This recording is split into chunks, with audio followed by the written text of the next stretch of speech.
All right, let's see here. Check the mic out. Microphone check. Microphone checker.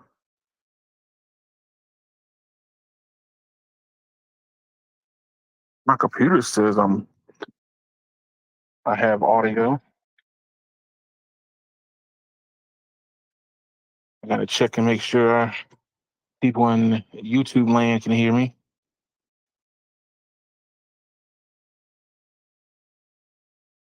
So let's see.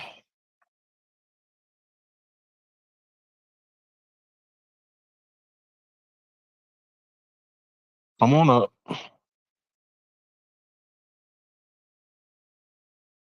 Do I have audio?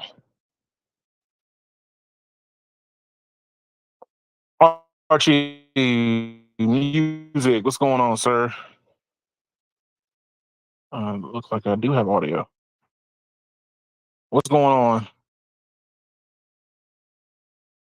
So, today I'm gonna give you the rundown. Yes, I was gonna talk about a little bit about that today too. You hit the nail on the head. So I'm gonna mention it in an overall perspective. So let me give you what I'm gonna end up talking about this evening. If I end up getting some visitors, then they'll just be part of the conversation. Let's see. I got some political news, policy more than political. So, no, I'm not trying. I don't try to tiptoe into the political side, even though I'm very politically oriented. I don't do it on my channel as much. Um, so, some new policies that are popping up on the federal government tech wise. Um, Archie hit the nail on the head. WWDC is tomorrow by the time of this recording. So I'm doing this on Sunday evening, Sunday night, and I'm eager to see what Apple's going to start talking about. So that's what I'm looking forward to. And let's see, he says there's a switch accounts. This is better. Okay. Hey, if you got 20 accounts, sign them all up, man. Sign them all up. But WWDC, some Apple Vision Pro news, possibly Intel, a change in Intel, possibly. Qualcomm and Windows holding hands very, very tightly.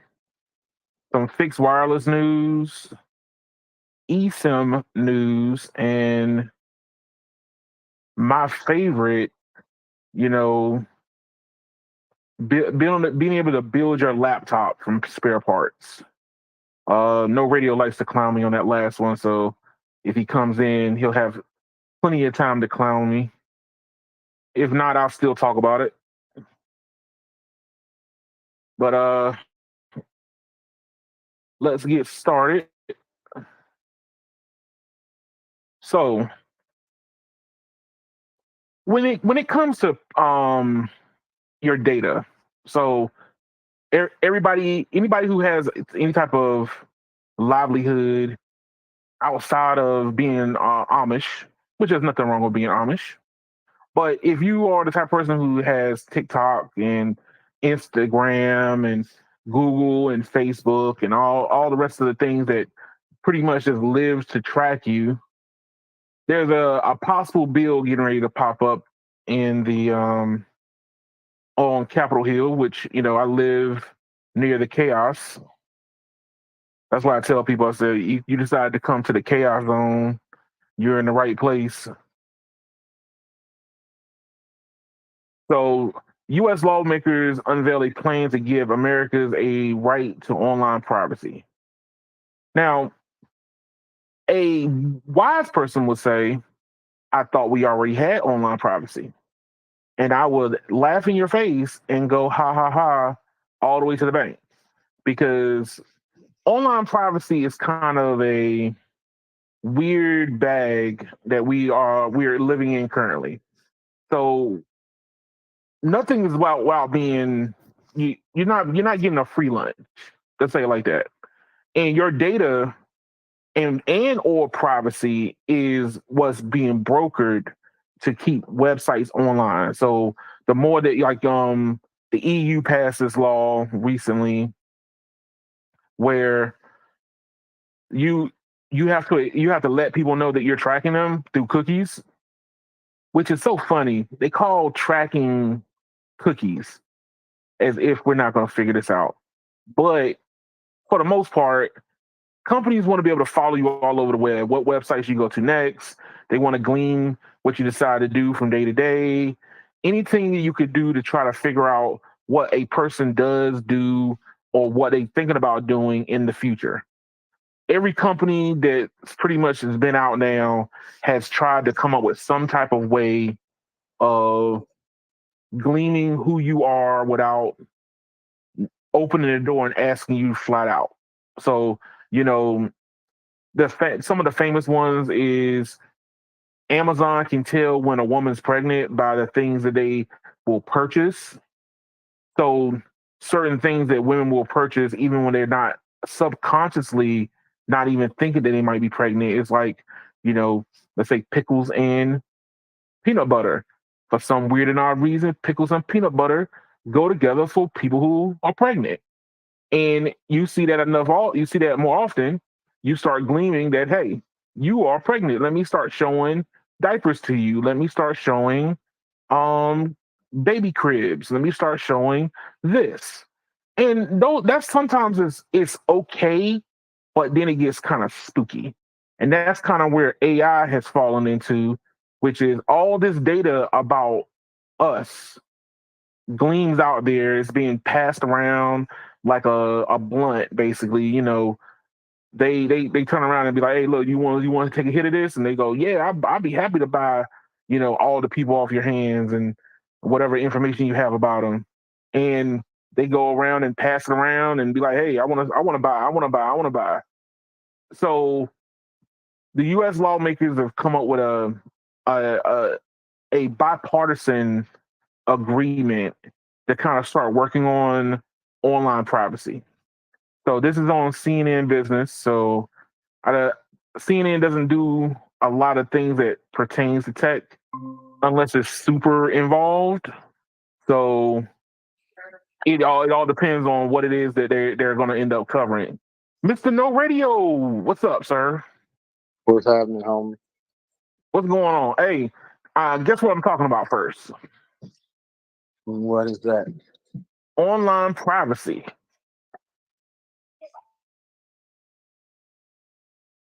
And don't laugh at it.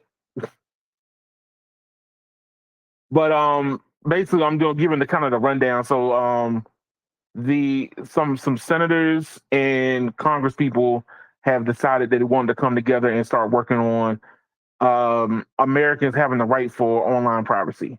And once there's a federal bill, it supersedes state bills, and there's other state bills like in California, Texas, Virginia, different other places across the nation that have a little bit more strict privacy laws, and they were always concerned that if they come up with a law that's too weak, that it will supersede what they have put in place. Well, you But know what'll happen, right? what will If they happen? actually pass a bunch of privacy laws that stop companies from tracking, Yeah, everything will get more expensive. but You're if I you're feel, remember you are the product to the big of companies. course, You're the product. Once you cut that off, they now have to find a way to monetize, which means but more expensive. you know what, the way I always seen is this is companies that value you as the product will protect your information a lot more, right? And I think that certain things should be more transactional. It should be understood that it's transactional, right? Like you watch YouTube, and if you don't pay for YouTube Premium, you're watching ads, right? You understand, hey, I don't want to pay you extra money, but I want to see your And content. those ads, I want to watch. I don't and want. remember, I guess I'm gonna be watching ads. those ads are based on them tracking you to know what you like, which means no privacy. That's true. So You see Oh, the problem? I understand the problem. I The understand the chicken problem and egg problem wholeheartedly. you got there, buddy. Because I'm not saying we shouldn't have privacy. I'm just saying that a lot of people are going to scream they want it, and then when the consequences come, they're going to be mad about the consequences of said privacy. That's the only thing I'm mentioning.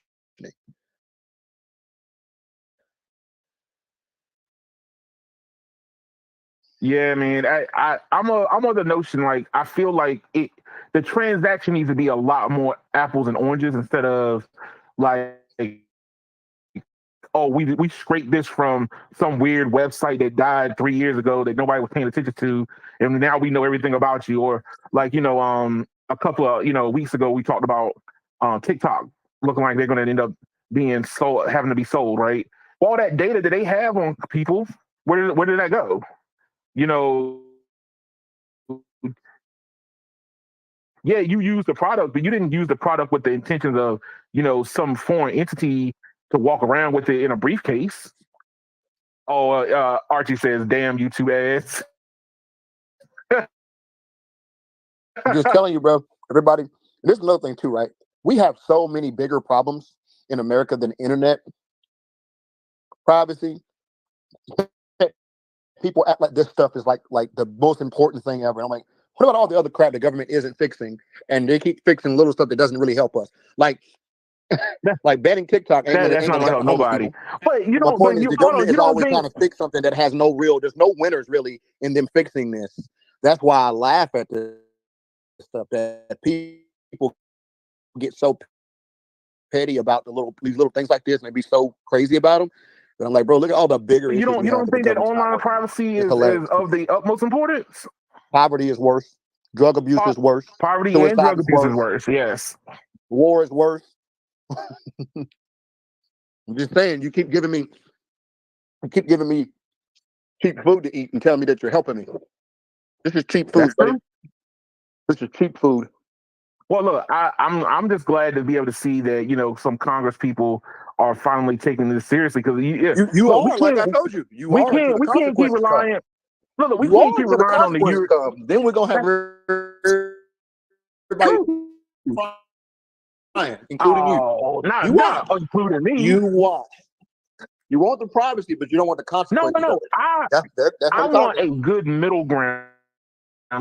Like I want people to understand that But certain companies have yeah, your I get best interest that. at heart, and But some of when I them really don't. And the ones that do are going to be like, hey, we understand that your privacy, and this is what we're doing. This yeah, is yeah, what we yeah.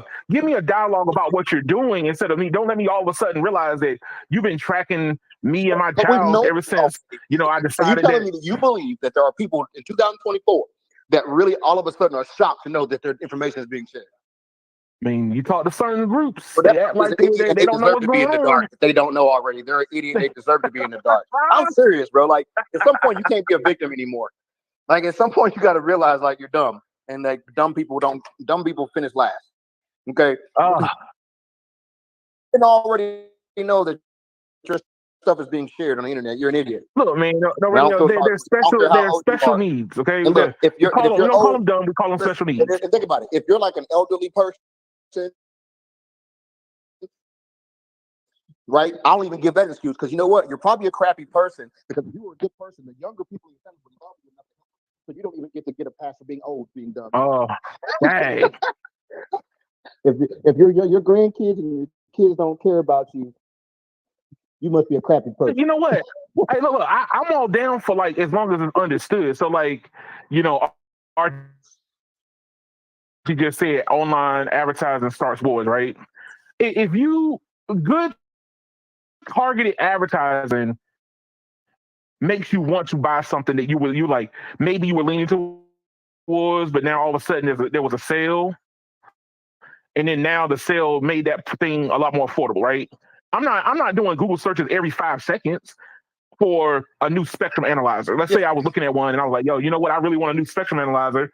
But I've been talking about it. Look, these companies listen.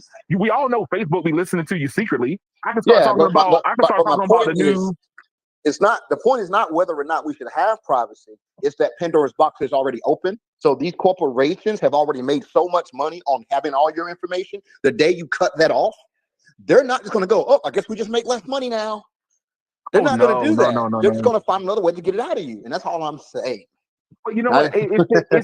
It's the same problem, right? Like I have conversations with my customers, and people are like, "Hey, have you ever eaten at this restaurant?"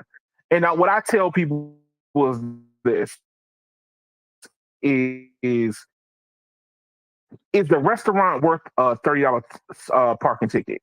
Because if it's not worth a $30 parking ticket, it's not that good. Or here you go. I'll even go up a little bit higher. Is it worth valet parking? Can I pull up and then somebody takes my keys and I go in and I pay for valet parking? Is it worth that much? Like, is the restaurant that you're suggesting to me worth the hassle it would take for me to get to said restaurant? It's the same thing how I look at like these online, like all these online businesses. I get free stuff from Google. So yes, I know that it's a transactional affair. Now, my thing is since it's a transactional affair, I expect certain things to stay free. Google Waze is free. Google Maps is free. Yes, are you tracking my data? Can you show that I look like a little busy bee around Washington D.C.? Sure thing. But guess what? If I ever got convicted of a crime, I know I didn't do it because here's a tracker that been tracking me ever since I had Gmail. But like I said, that goes back to the same thing. People care about that privacy until not having it saves you. That's true. If you're the guy who just ran the red light, you don't want the red light camera to help get you a ticket. But if your kid was kidnapped and they're in the trunk of that car that ran through the red light, got a picture taken, you might want that information. That's very true. Yeah, look, privacy is always a double-edged sword. Like, I mean, I've had to pay multiple parking tickets now. Like, not even parking tickets. It was, stopped in a bus lane ticket and, stop sign tickets. But I understand that, you want to live in a major metro. There's consequences to living in major metros. And that's true. Parking and traffic is a nightmare. And that's part of the transaction. That's part of the transaction. You pay for it. The convenience of having the convenience of you living above a Whole Foods is, guess what? You might want to give up your car because Washington D.C. is coming for that vehicle. Mm-hmm. They're gonna abuse your vehicle every which way and Sundays. That's like buying a house across the street from a school. And every time the school's going in, you can't leave your driveway, and when school's letting out, you can't get in your driveway. Hey, you sit there and wonder, hey, this house is worth $100,000. It's a nice home until you realize why.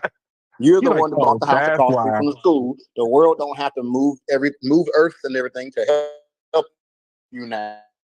That's true. But that's the same thing. Like, for me, I don't like as much as I use Facebook. Facebook don't give you anything, and that goes back to what you had said a while ago, which was you are the product. Facebook only thing it does not necessarily true. In what way? Facebook does have large viewership. People do watch media on Facebook. They really do. I watch some reels. I understand that the younger generation doesn't, but I'm here to tell you that people 35 and over is watching the heck out of Facebook. Yeah, you know what? You know how I know that? Because I get large groups of people sharing Facebook videos with me, probably even more than YouTube. Oh, I think I'm one of them. TikTok, I get TikTok and Facebook video shares. I rarely ever have people share YouTube videos with me. I don't even have nobody ever shares Instagram with me. At all. Well, a lot of which I find out to be kind of weird. I find that to be very weird. That's the transaction. People who are sitting there on Facebook Live and are watching the reels, whatever. People doing that, right? And then Facebook Marketplace. Don't even get me started on that. I stay on that thing. I just made like $400 on that the other day. So the Black Entrepreneur. I can post stuff and I can sell things and make money. Yeah, it's a marketplace. But hey, look, we all knew what Craigslist was actually for, sir. Mm-hmm. Craigslist was a secret pimp. It wasn't just that. we understand it wasn't just I that. know It people was who bought, sold, and traded cars on Facebook and made hundreds of thousands of dollars. I'm sorry, on Craigslist, and made hundreds of thousands of dollars over the years on Craigslist yeah. before it became outdated. Look, man, that when they put Now, what you want to talk about, now what you want to refer to is called back page. that too, that too, that one That was the too. one. That was the one that was off the chain. But here's the thing, man. The way, like I said, the way I see it is certain companies I think are see then you are deserving of my information. The ones like I can't think of any of them off the top of my head, but let's say it's Equifax, right? Equifax got hacked a couple years ago, but Equifax doesn't do anything for me. But they know what my credit score is because they're tied in. They should be held at the highest point of privacy concerns because you know more about me than will give you the right to, and then that's what kind of this they're talking about in this bill is it. Yeah, but just remember, Keon, the number one thing, technically, they don't lie about what they do. Equifax, TransUnion, all of them actually share your credit information with lenders. That's how they monetize. They share your stuff with lenders. So there's a bank out there that has a bunch of credit lines to give out. Yeah. Equifax has a pool of everybody's credit score, and it knows what that company's terms are for the credit line, and will automatically when you log in, push those to the front and say, hey, you have an 80% chance of getting approved for this credit card from this lender. That's how they make their money. I understand that. But you know what? Here's the thing. They ain't hiding your data to market you. It needs to be where I understand that that's what you're doing and give permission to do it. But once again, if you created an Equifax account and you're logging in, you are asking for that information from them. You are asking for the lending information. True. How is that misleading? Because what is it? It was found that like Facebook has like shadow accounts don't have a name attached right? to them. They don't, but they do have a value. They create a ghost profile of who you are without putting your actual name in it, and they market that to the sellers and vendors. So I don't know, man. All I'm saying is I believe that you should push everything you're talking about. Just know it's going to cost us. It will not be free. And that's as simple as it. I believe I understand what the cost is. I just think that a lot of these shadow accounts and different profiles that you know how you want to read an article or you want to look at some webpage and they go, we need you to sign up. You're like, why? Because of course they want to know who's coming to their page and what type of metrics and everything.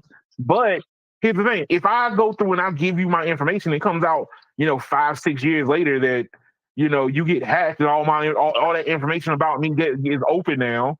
What recourse do I have? I gave it to you freely so I can, but you didn't. But that company didn't protect it. That's called reading the terms and conditions. If you don't read the terms and conditions, who signed up and didn't read the terms and conditions? Who just kept hitting accept? You did. Hey, look, man. A lot of people just hit accept. A lot of people don't read the EULA. I bet. Well, that's who. A lot of people don't read EULAs, man. Hey, what you want? People got to now go get a power of attorney, or not power of attorney. You got to go get a daggone notary public to sign off that you read it now. Come on, dog. I'm just saying, like, really, you got to get it notarized. Yeah, he read the EULA. Hey, man. Notary fee. Come on. See, like it was like take T-Mobile, right? T-Mobile had these data breaches, and and other companies have had data breaches also. But the thing is what type of recourse does the end user have? I pay them to give me service. You don't have enough. You don't have enough security in place to keep my stuff safe. Keon, unless that information that was leaked was actually used against you, what recourse should you have? None. That's true. Meaning that if nobody opened a credit card account and cost you money or cost you injury with your information, then what would be your recourse, sir? There is none. That's my point. Until you are, that's like people tell you, there ain't no murder till they find the body. Oh, don't say that in the radio. You can't Don't say scream that. murder because your information got leaked, but there's no fraudulent accounts out there with your name on it. You can't scream murder yet. Well, here's the thing: you can play you can double-edged sword that way. There's no accounts with my name on it yet. Ooh. So here's the thing: at what point? Because we can go further in on that one. How far are they liable for until something bad happens? When it happened at AT&T, and it happened to the AT&T employees, they gave all the employees LifeLock for 5 years. And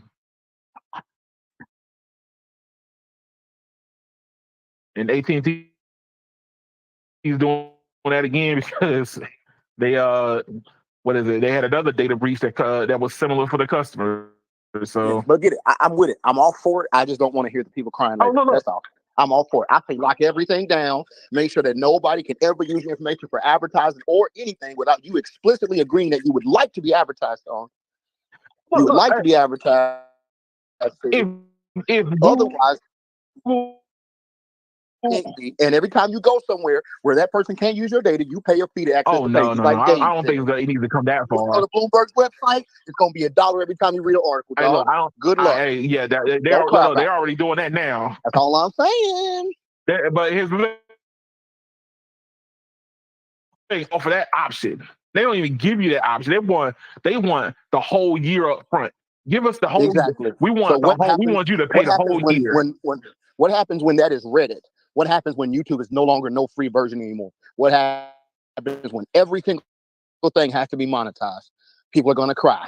That's what's going to happen. Archie has said that it's going to be his lifelong mission to block online ads and IP trackers. I understand. I understand. Like I said, I don't have a problem with it.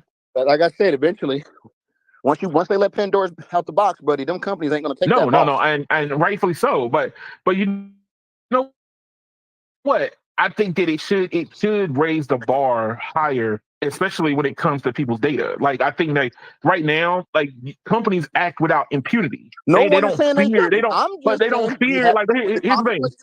The first person I hear lying about paying for something, I will personally fly and smack the shit out you. That ain't no radio. Not smack the back up. Hey, it's like the dude in Texas that he wanted that border wall built, and then when they built it across his golf course, he's pissed. He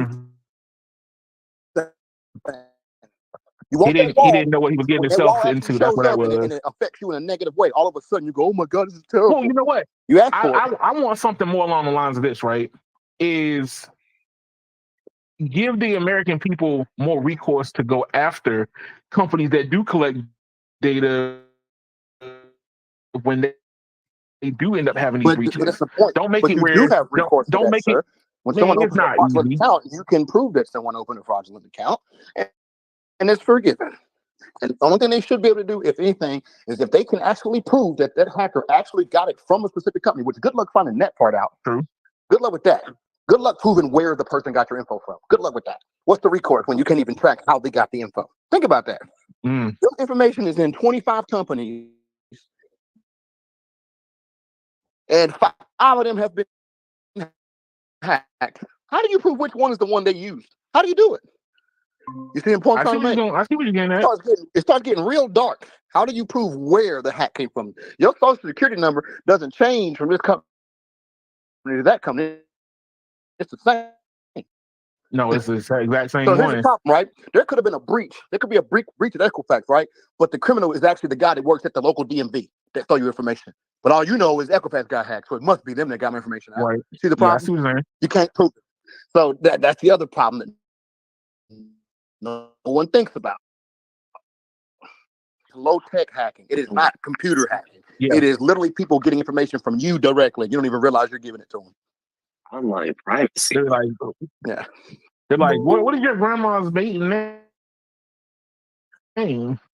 That's all I'm saying. Is you think you want recourse, but I'm trying to show you how can you prove it. That's all I'm saying. It's gonna be That's real true. complicated in court. No. I just think that I think that in general, like because companies right now do have to disclose if they have data breaches, right? But some of them try to circumvent it by like acting like it didn't happen, or they report it real late and whatnot. It should be like, hey, company A got hacked, and this is the time frame. Watch out for whatever's going on with your accounts right now. And if they don't follow certain protocols, then yes, you have a right to sue them and get reparations for it. Hey, I'll tell you a wild one, bro. I know a guy I used to work with. He may have been full of it, but this is what he told me. He told me that one day he got a letter in the mail that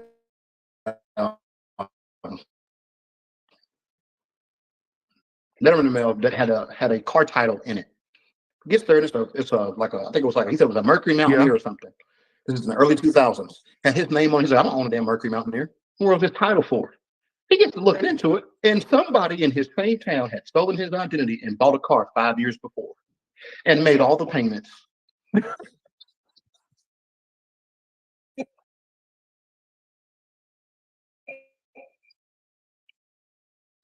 So he finds out where the car's actually at. Got the sheriff department involved. Whenever he got his car fully paid off.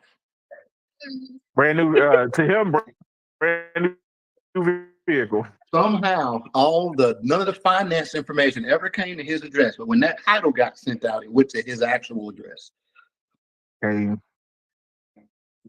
Dang, that's crazy. You think that person used the internet reach to do that? No, they scraped him. They probably did fish inside the side of his man's garbage can. All I'm saying is they were in the same town.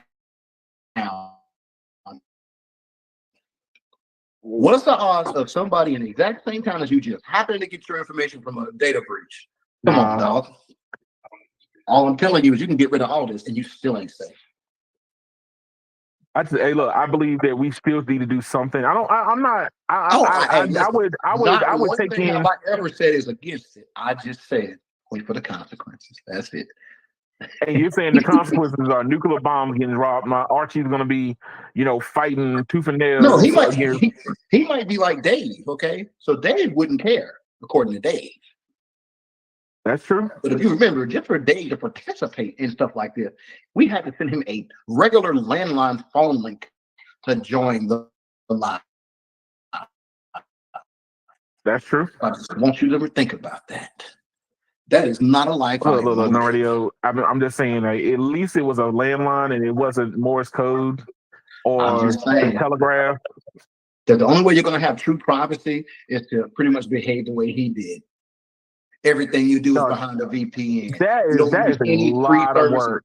If it's free, you don't use it whatsoever. That's a lot of work, sir. It doesn't use anything whatsoever that is free. Nothing free. So no Gmail, no Google Drive, no nothing. The internet was stopped working, sir. He had to use a VPN and then get to YouTube in the browser on his phone. Well, hey, Brandon and Steve just into the room. What's going on, fellas? Crazy Evan, I seen an article. I seen a video titled on a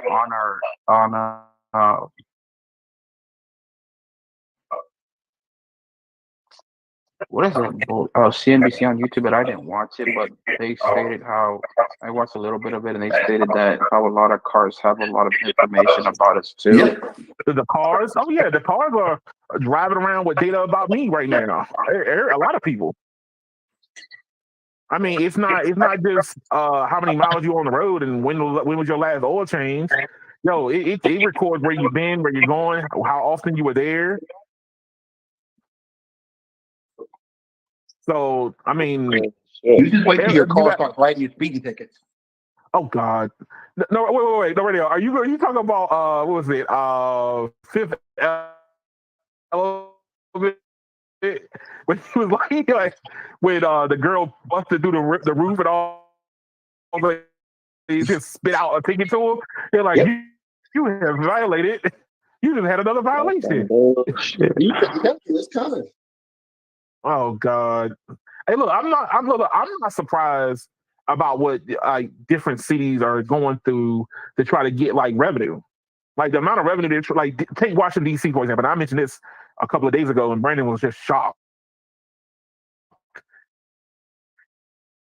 But like they're doing like cameras to check to see if you are using your phone. You better believe it. And I'm gonna tell you something else that happened. There's all these police chases.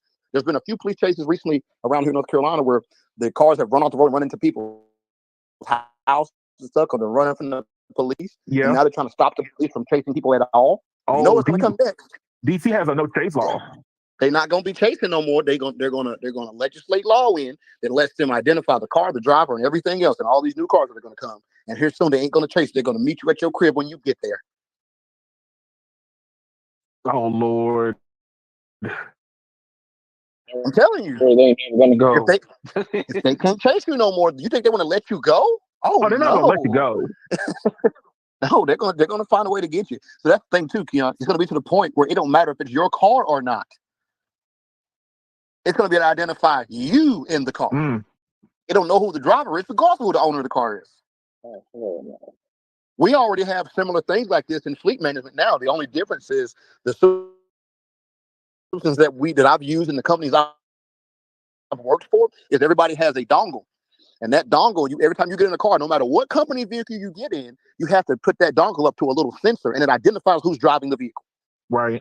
Well, you just wait until the system scans your eyes every time you get in any car. In 2035, you hop in the car, as soon as you get in, it scans your eyes.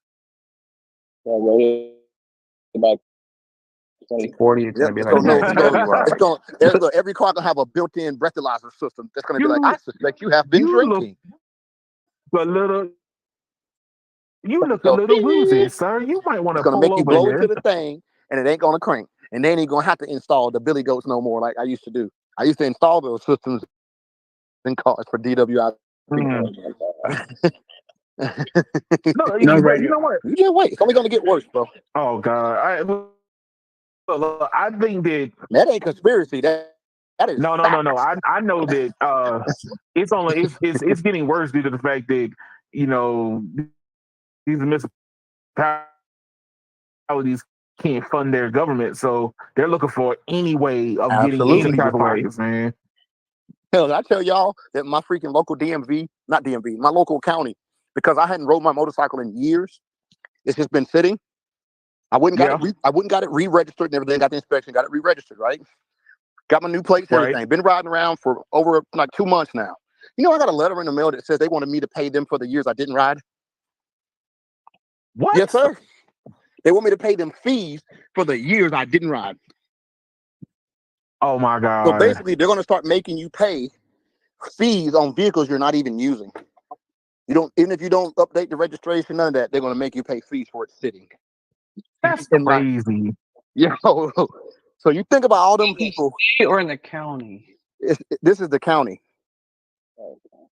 I mean, but different counties and states are responsible for like the transportation side.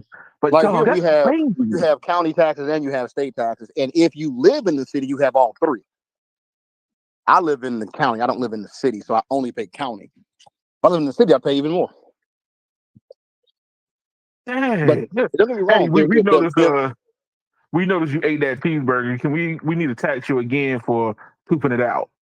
Yeah, don't get me wrong, the fees wasn't crazy, but that just tells me like how bad it's gonna be. Imagine your grandma has like a classic Corvette that your granddaddy used to own, and it's been sitting in the woods for 35 years, hasn't been re-registered. Yeah. You sell that car to somebody, and then as soon as you sell it, you get a freaking back charge for 30 years of the car sitting. Wow. You see what I'm talking about, bro? That's crazy. No, that's gonna make you not want to buy nothing. They're gonna be like, yo, I drive disposable vehicles that are biodegradable.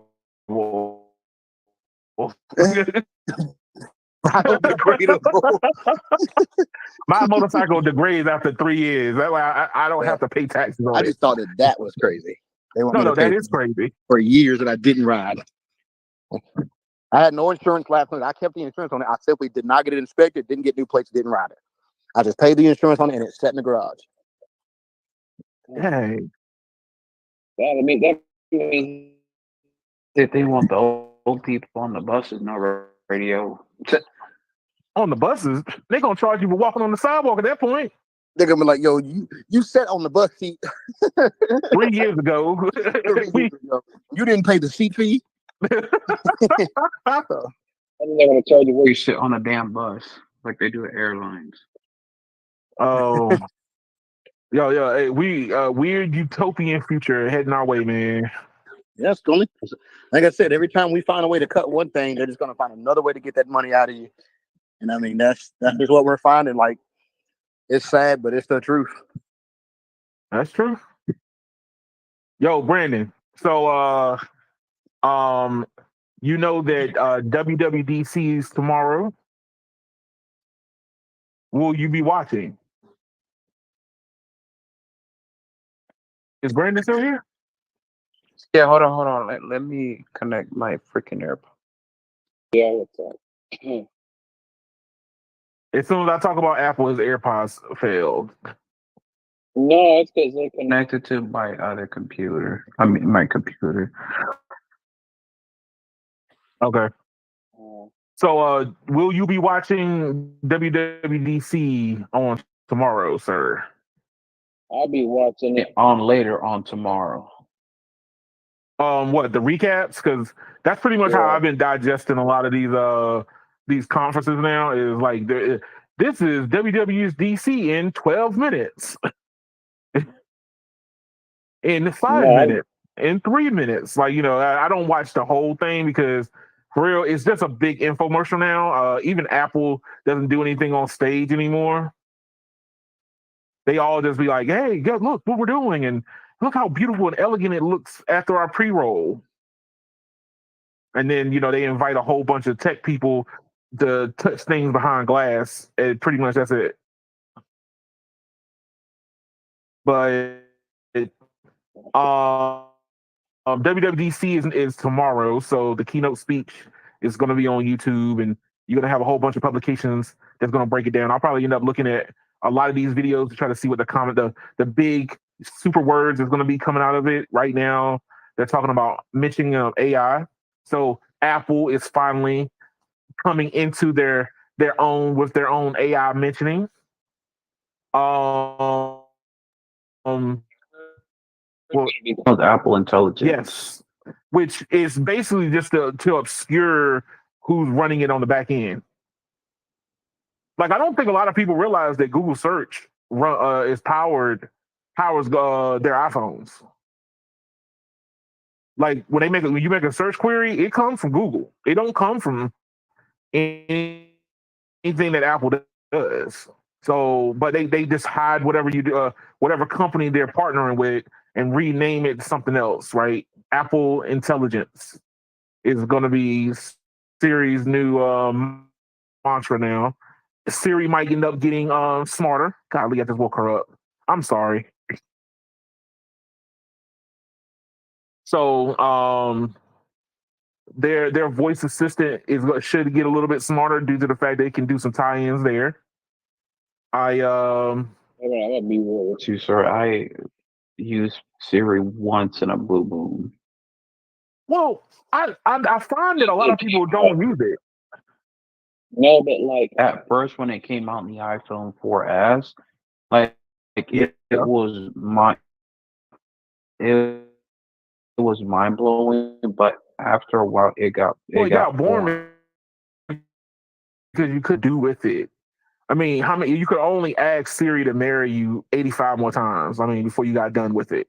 And do you love me? I mean, those are the big popular things that was on like Periscope. People were asking the voice assistant, "Do you love me? Will you marry me? How do you feel about me?" And it would give a witty those are the response loneliest people, to sir. that query. Hey, but guess what? Those were the only queries that was being sent out, and then that it's a closed system, so those queries didn't do any good to make the system overall better. I mean, you add something complicated. Hey, look, hey, S, can you tell me what the meaning of life is? This is what I found on the web.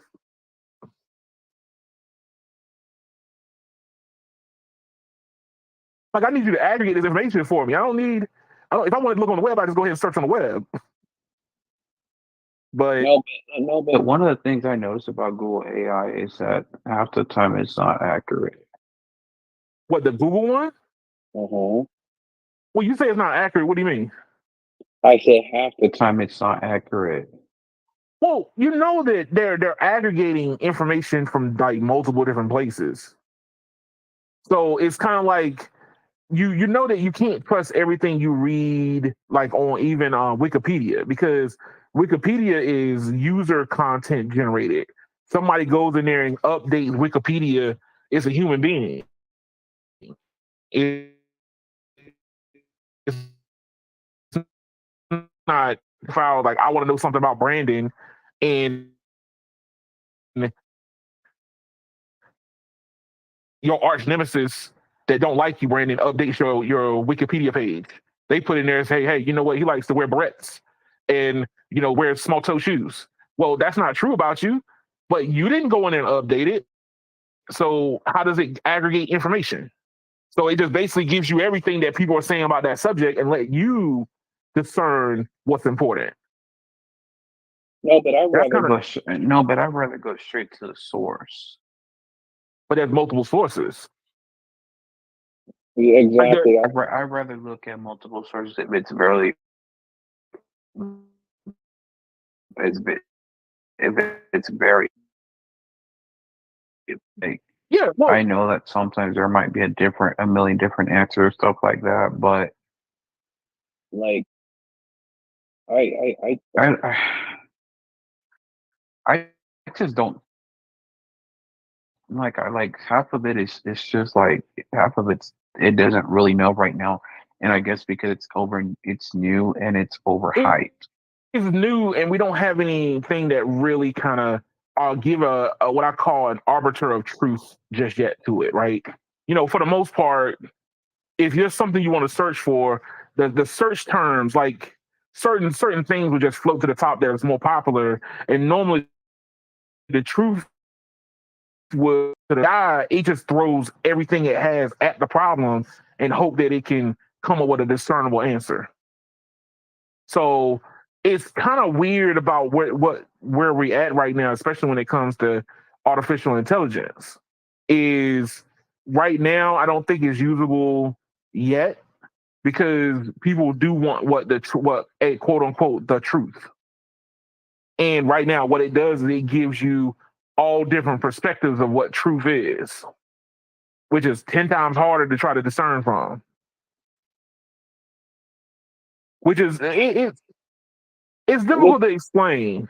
no No, it really is. But today, like nowadays, like you have people that I mean, you have AI, and then you have these TikTok wannabe journalists that will literally put an article and they'll put their damn face on the video and be like, "Oh, well, the moon on this day is gonna be purple on Friday or whatever," and it's there's a lot of false information on the internet. You know what? It put it like this. The, exactly bullshit. hey, look, the best way I can describe to you right now, especially when it comes to news and Brandon, not to get super political, but just news in general, right?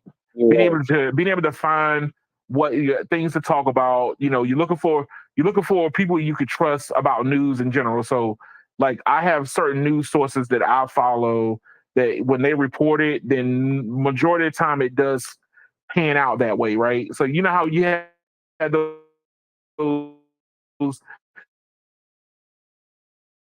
people that leak out information that says, "Hey, the iPhone's going to get, Face ID," and people go, "Oh man, that leaker always gets it right." Or you got some other leaker that says, "Man, it's Apple out. The next iPhone's going to smack you in the face," but these things never happen. So guess what happened? That person doesn't gain credibility. It's the No, same thing. It's just taking more no, but I time. know. Know that, but the thing is now is that How do I say there's like all these TikTok accounts or even Instagram accounts where they'll have all these bots accounts and they'll be like Mariah Carey is having quadruplets. I'm like, are you freaking kidding me? And then they'll make up this fake website or whatever, and I'm just like, oh my god, this is why we don't have anything. Well, it's going to take, like I said, it's taking more time to to find that, like, those sites or websites that people are going to trust. You know, if you become too big, then people are not going to trust you because they're going to be like, oh, but you part of, you know, the media that tells bad stories, or we don't like you because you don't lean my direction, or I don't like you because you lean the other direction. And it depends on what side of the aisle you're on. And I'm of the notion of this is you supposed to be critical of all news and aggregate the information in for yourself. So if you got Mariah Carey, you got news about Mariah Carey, but you know Mariah Carey from another website, and that other website was more truthful, then you're not going to really pay attention to that fringe person on TikTok or on Instagram or whatever, because though they're going to fade out because they're only doing it for the clicks. Exactly. I And mean, that's why I eventually, what happens is those people will get tired of not getting enough clicks. I mean, it's a positive positive feedback loop, right? If you don't get enough, if you've been putting out sensational news, and then eventually people go, well, how many more times is the house going to burn before I realize that you're just full of it, right? You know, case in point, I'll even use this one as more close to home. You know that me and Tyrone, we don't see eye to eye, right? I like him as an individual, but me and him don't see eye to eye. And for the last 3 years, he's been saying that T-Mobile was about to do price hikes. Now, did the price hike eventually happen? Yes, it did. But he was crying wolf for the last 3 years. At what point is your information? You just generically go, the sun will rise I mean, tomorrow. they did do price hikes. Yes, They but didn't do them on the plan, but they did it on the insurance and other things. But yeah, sometimes they but didn't really enforce it. here's the thing: it comes back around to how many times do you have to keep saying it?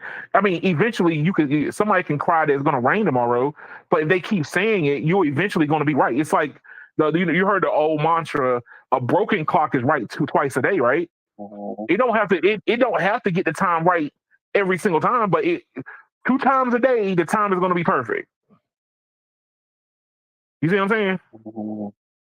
That's the problem that we're dealing with right now. Is there's no detail behind it because they don't have to treat themselves with journalistic integrity. They could just go out there and be like, today's news: Mariah Carey stumped her toe. How do you know? I just know she did because we all stump our toes. That don't do any good. I want to know the good stuff. I don't care about her stumping her toe. Do you get what I'm saying? Yeah. That's kind of the problem that we're running into with news. And artificial intelligence exasperates that even more because now you got the bad news and the good news mixed in together. Well, the thing is that there are some people that don't have sources and don't have proofs, and they like clicks and propaganda. Well, hey, look, I don't have a lot of sources. I mean, I I hope that one day if I get big enough that somebody might want to confide in me and say, "Hey, look, this is some information, this insider information," and would it give me some credibility? Sure, but I don't have anything. I have to do a lot of speculating myself. But I don't come off as trying to be like the arbiter of truth either. Mhm. I mean, look, like right now we're talking about WWDC and what's possibly coming down the pipeline, right? Um, we kind of already know that iOS 18, iPad OS 18 is coming. Um, what is it like? This website that I go to is Engadget. They're saying that, in other publications are saying that iOS is going to let people go crazy with their home screen. Wait, what? which would be, yeah. There's some publications saying that uh that Apple might let you reorganize your home screen. That the regular grid of icons that you've been having ever since the inception of iPhones. Now you're going to be able How to. about that? But hey, but Apple has had that same grid for a long time, and now like so one publication, I forget who I read it from. This was about a week ago. That said that they're going to make it where you could just put icons anywhere. You don't have to, put them in groups or nothing. You can be like, yo, I want to here, there. I want this on this page. And Android users have already been able to do that for years. It doesn't matter where I put my icons at. I have a certain workflow. I have icons that I use on a daily basis. It's going to be on my front screen. And then things that I normally use a little bit less is on the next page over. iOS is like, yo, we're going to put this up here on the screen. You're going to have to find it. Have a nice day. I think I know what they're. We're gonna end up doing tomorrow. I think tomorrow they're gonna change the icons and make them circle. What, they're going to go from a square to a circle? Mm-hmm. Oh, Lord. That's big, sir. That's big. And then what the bigger news And the is reason why I say that is because they've already done that on the Vision Pro and the Apple Watch. what, they went with circles? mm-hmm. Oh, that would be more in line with their design language. So Mm-hmm. that's not too big. But it's the same way they do their phones. Some one year that their phones will be like beveled edges, and then another year it'll be squared off Well, edges. yeah, so It's a 3-year cycle. They go squared for 3 years, and they go beveled for the next 3 years. yeah, so next year. The iPhone will likely look a little bit different, and they might even talk about the Fold coming out next year. See, we've been talking about some type of folding phone for 3 years now. The problem is certain publications seem to get it right sometimes, and other ones get it wrong all the time. I mean, I just don't know. I I don't. know a lot of people that even have a Fold phone.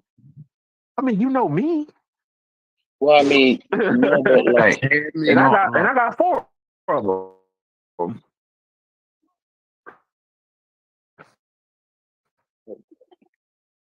So I counted 4 people, sir. There you go. One of my wife's best friends has the flip. Ah, I've seen more. people with the Flip and I the got a Fold. supervisor at work that has a fold, and ah.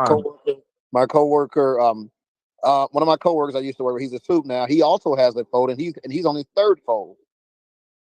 Mm.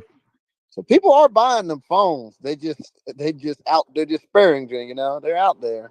People Hey, are look, buying. man. I saw this elderly woman with one, and I was just shocked. I thought that when I was overly compelled to ask her because it was her and her friends. They got into the car, and I was like, "Do you like your fold?" She's like, "Oh, I love my fold. I read my books off of this." And I was Oh, like, you "Oh, old bad. there you go." Oh, hey, don't say that about that lady. She cool. She See, was hit with it. She was like, "I read my books off of this." Let's see. Let's see what the numbers are. How many foldable phones do you think have sold in the U.S. Oh, or let's just say the world, because that'd probably be easier to find out. that would be easier to find. I would say 10 million units. So in foldable phones, wow, $28 billion worth of foldable phones. 28 billion? Worth of foldable phones sold. Oh, man. But With we need the all, individual units. if you combine all of the company's foldable devices, this is just the U.S. $28 billion worth of foldable phones have been sold in just the U.S. Which means that it's time for Apple to drop theirs. Yeah. So that's a lot of money. If we go and we look at See, Well, shares that's the were thing. willing to Came purchase out, total so it's smartphone been next what, like U.S. 6 years Samsung almost. Korea. It says 55. So when polled, 55% of new smartphone purchasers were willing to buy a foldable phone. Willing doesn't mean they did, but they said if the phone had everything they wanted, they would have bought one. Which means that if Apple came out with one tomorrow, it would sell like hotcakes. No, but I mean, like, Like I said this before, I'd rather have an Ultra than a Fold. You rather have the Ultra? The only problem with the Ultras brand is that they break too damn easy. The Folds break easy too, but the Ultras are even worse.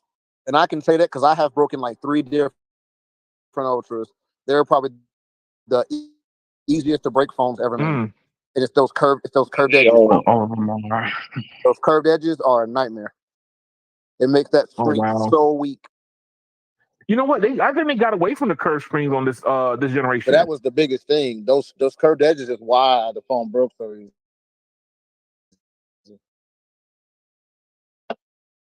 Same thing happened with the OnePlus 8. It broke easily because of the curved edges. As soon as you get away from those curved edges, all of a sudden that phone can be dropped a lot more. Right. I mean, when the edge of the glass can contact directly to the surface, of course it's going to break a whole lot faster. Samsung has 68% of the foldable market in the world. Yeah.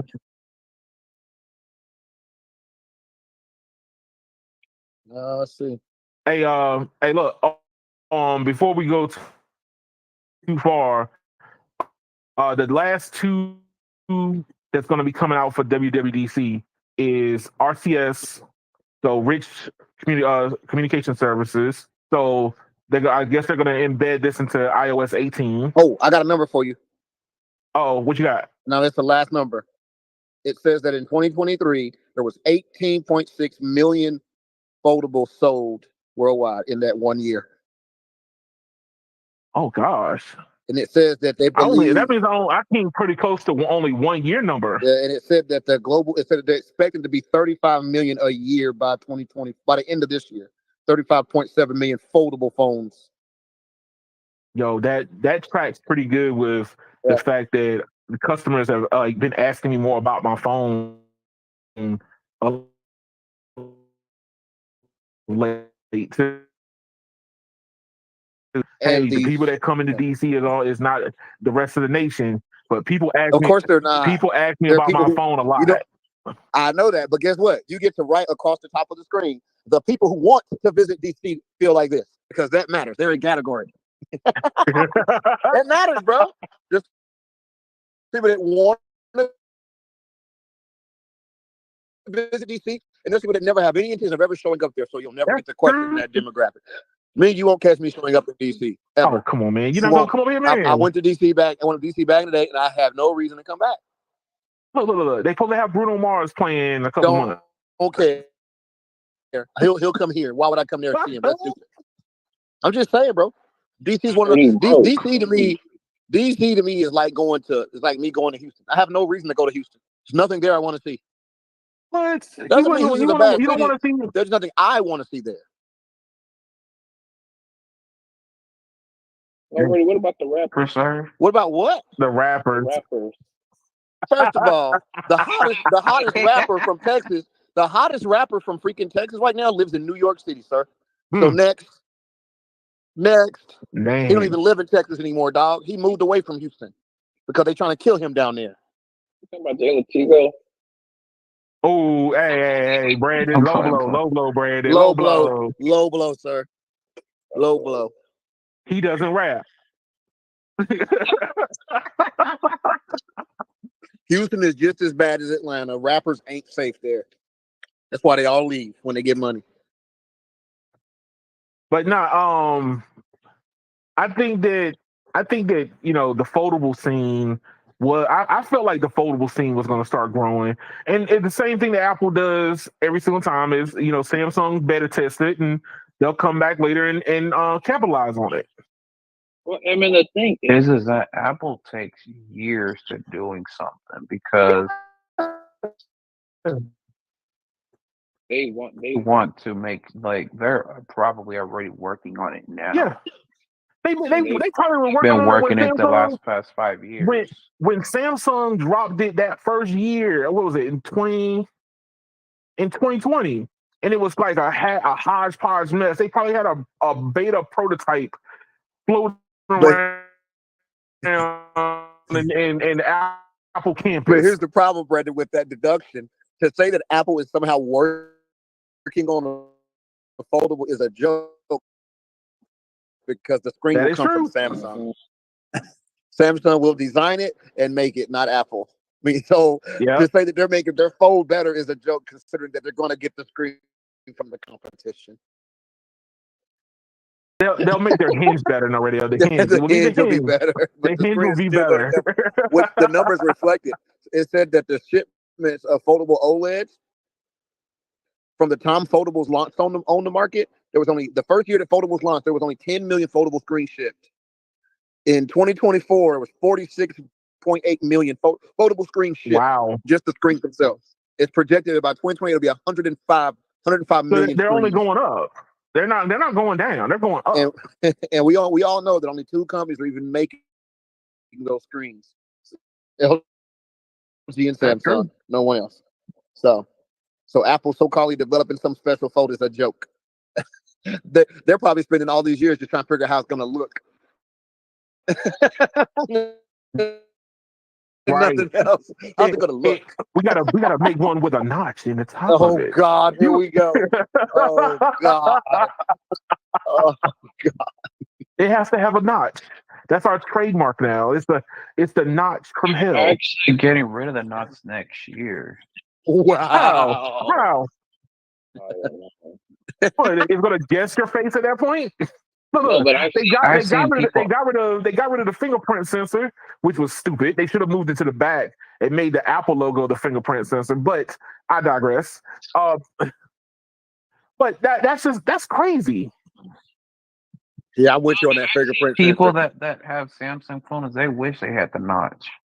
Why? Wait, why? For what? Bro, hold on. Yo, them they're fighting words, Brandon. Hold on. Say that again. Please explain this. Because they want They like those fancy notifications up on the top. Homeboy, please. Man, bro, I've been rocking an iPhone now for almost a straight year nonstop, and that notch ain't doing nothing for me, dog. not even a little bit. Matter of fact, you know what with the ultimate troll that they put that whatever that special notification was, and somebody made an app on Android so those notifications do the same exact thing. Exactly. You can already without do the it. notch. Without you can already the do notch. it. There's no notch. That's what that guy says. He hates the notch. Oh God, Brandon, you got to introduce to this person. This person that wants their screen to have a big hole in it when they watch videos. I need to know who this is. Man, look. The only way they're gonna get rid of the notch is the top of the phone is going to extend forward to reveal the camera every time you pick it up. That's the only way they get rid of the notch, sir. Oh God, that's hilarious. Because Apple could have made the fingerprint. I appreciate that, Brett. That was good. You made me laugh. You made me laugh, big homie. Yo, that's crazy. Oh shoot. Don't get me wrong. Eventually, you get over the notch. Like you get used to it. You don't pay attention to it, but it's still there. Yeah, you get over it, but like it certainly isn't a bonus. I'm sorry, just saying. And you can create all the notifications it does with screen. So that's irrelevant. That's true. The neither part of your screen that doesn't have screen doesn't make sense when you can do all the same things and still be all screen. So that's true. I mean, even Samsung realized like nobody even cared for that little dot. They put a screen over the dot. Yeah. I mean, look, but they were definitely trying to get rid of it. That is not perfected yet. What, the screen over the dot? Yes. Oh yeah. I could tell that when I see it. Yeah, the selfie camera sucks with that crap. It sucks. Yeah, well, but you're covering it up with pixels, and you turn the pixels off. But for if the you camera look closely, to be able to look through. You can still see the pixels. in the picture. It's not the knots. It's the dynamic island. I'm sorry. Yeah, but you can do that without there being a hole in the screen, though. That's the thing. You don't need that to be empty, like a black space for that to happen. You can create that space on an actual screen, but when you switch to video, it goes away. That is the difference. When I switch to video now on my iPhone, the holes don't go away. They stay. That's true. That's the difference. That's why it's better to do the dynamic island using just a regular screen, not actually black having a hole for a daggum camera and stuff. At the very least, I don't think they should try to do the through screen thing because that does degrade the selfie camera. But at the very least, they should just go to a pinhole camera. At the very least. True. And put it off to the right or the left or something. And if they could figure out how to make that, here's the thing too. If they can figure out how to design a single unit that encaptures all the other tech, like the 3D face scanning and all that stuff. Island on the iPhone 14 Pro, did you know that you can now get it on pretty much any Android phone? Accurately named Dynamic Spot due to the spot shout-out on Android phones. It acts very similarly to the Dynamic Island. And it's super customizable, with options to change the position, the size, and even the controls. Something that you cannot do at all on the iPhone. You can also store multiple activities in the spot, such as a timer, music, or sound recording, all with bouncy animations similar to Apple's approach. Yep, you can do it all. The Dynamic Spot was made by a single developer called Jumbo just about 2 weeks after the Apple event. But did you know that LG was actually the first 2 weeks after the event, when it first showed it all, they were like, "Oh, we can copy that." Xiaomi and Realme have also considered implementing this, and they've asked their But fans. LG started. In addition to Apple news, I will that give them we a should see even more for innovation. figuring how to use that whole big version do something. I'll give them an A for that though. The effort they put in to make that work is beautiful. I'll give it to them. Oh look, I mean, hey man, when you got a big old blemish at the top of the screen, we might want to do something cool around it. Yeah, exactly. So that part is genius. I'll give them that. You know, you took a negative and turned it into a positive. That's pretty much what they ended up doing. Yo, so what do you think about RCS, sir? What do you think about what's happening with Apple and RCS? Oh Lord.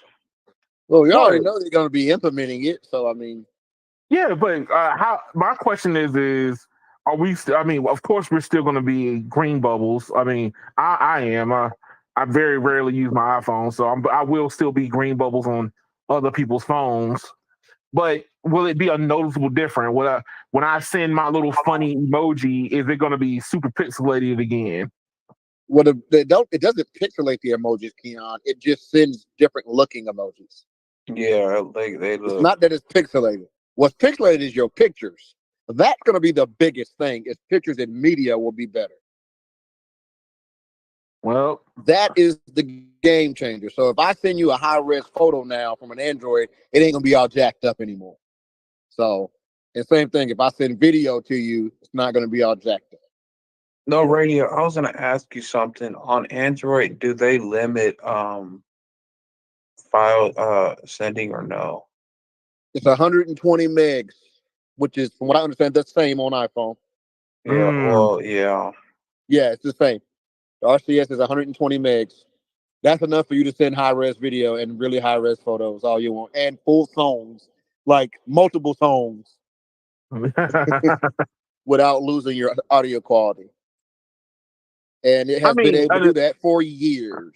I understand it's going to be some type of Apple consumer anti-consumer facing product they're going to end up using. It's going to be like, it's going to comply, but not really comply. That's pretty much how I look at it's going to end up being. It's like, oh, we do RCS now, and then bam, we walk away from it, and they're going to be like, well, what can it do? You'll figure it out. You'll figure it out. Don't worry about it. So I'm verifying it. So it's 100 megs on both. Both iMessage and RCS have 100 meg limit. Which is much better than the freaking crap they making us use now, because the IMS file size limit is like 1 megabyte or some crap. I think that the carriers in the United States are happy this happened because they can finally shut down SMS and MMS. They're like, oh, thank God we can get rid of it now. Oh, but it ain't gonna go away completely. You know why, right? No, why? because companies are still using it. You know how when they send you verification codes and stuff, that's still IMS. Companies they're gonna keep this around like Windows XP.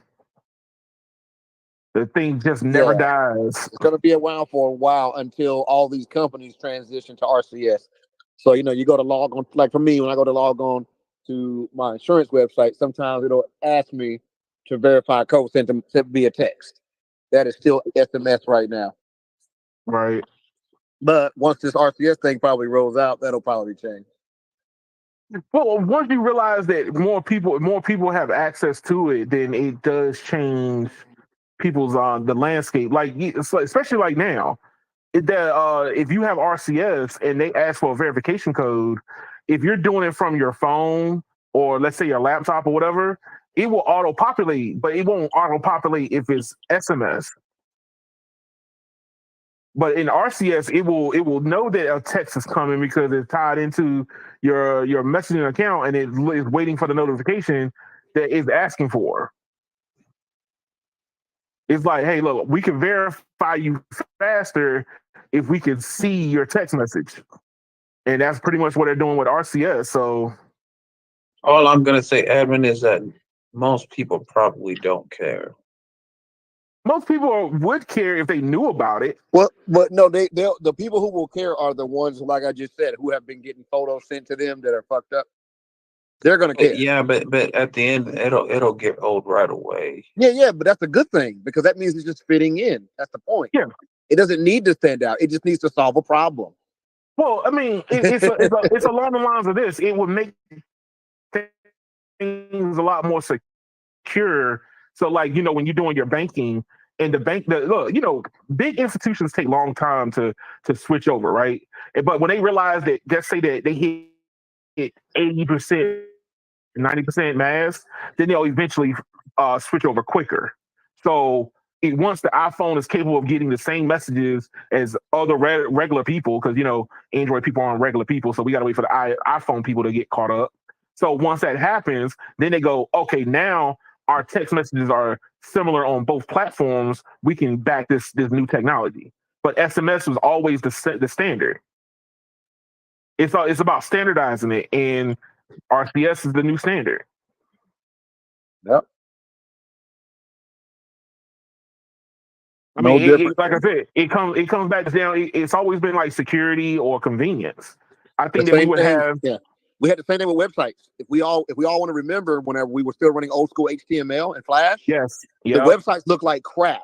Websites couldn't go high definition. They couldn't have high res photos and things on them, and so we had to transition and get away from Flash and go to HTML5.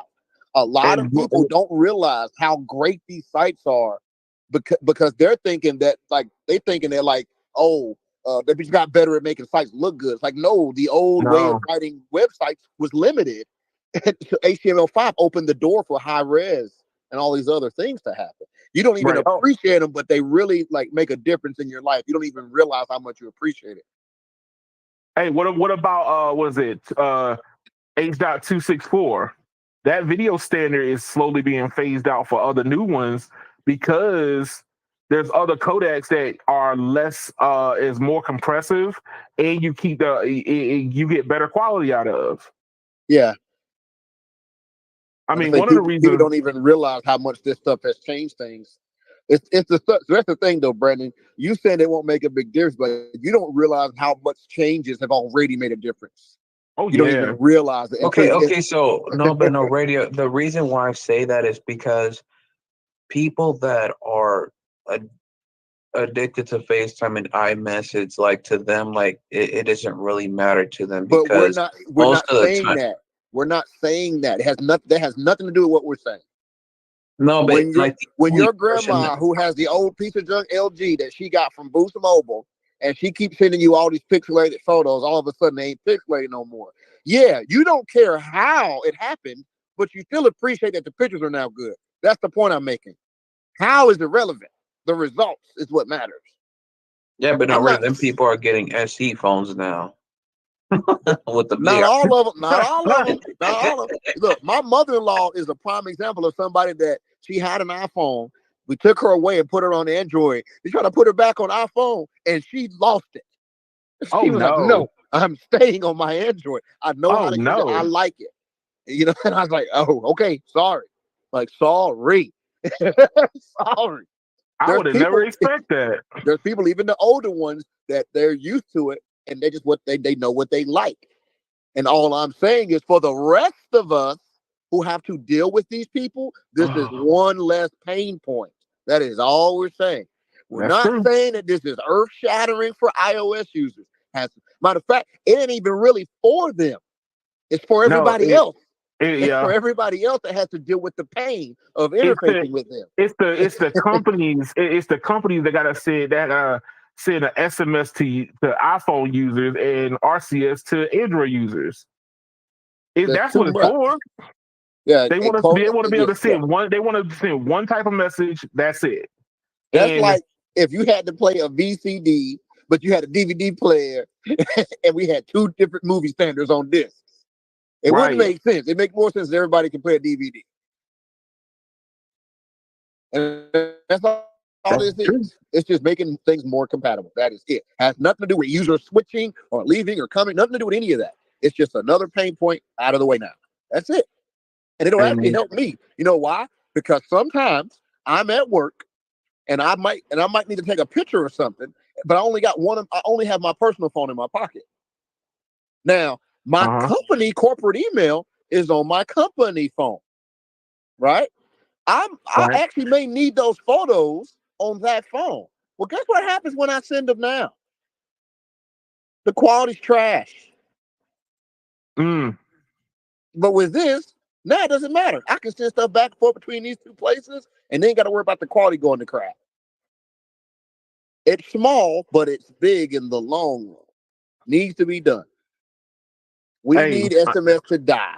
Everybody needs it to die. The same way Flash died. It hurt when Flash died, but I'm so glad Flash is dead. And if y'all don't remember Flash, y'all ain't really been paying attention in the tech world very long. Because that is one of the biggest changes that has happened on phones and the internet over the last 20 years. Don't you find it funny that Apple was the one that killed Flash? Apple's the one that killed it. The one that killed it. There you go.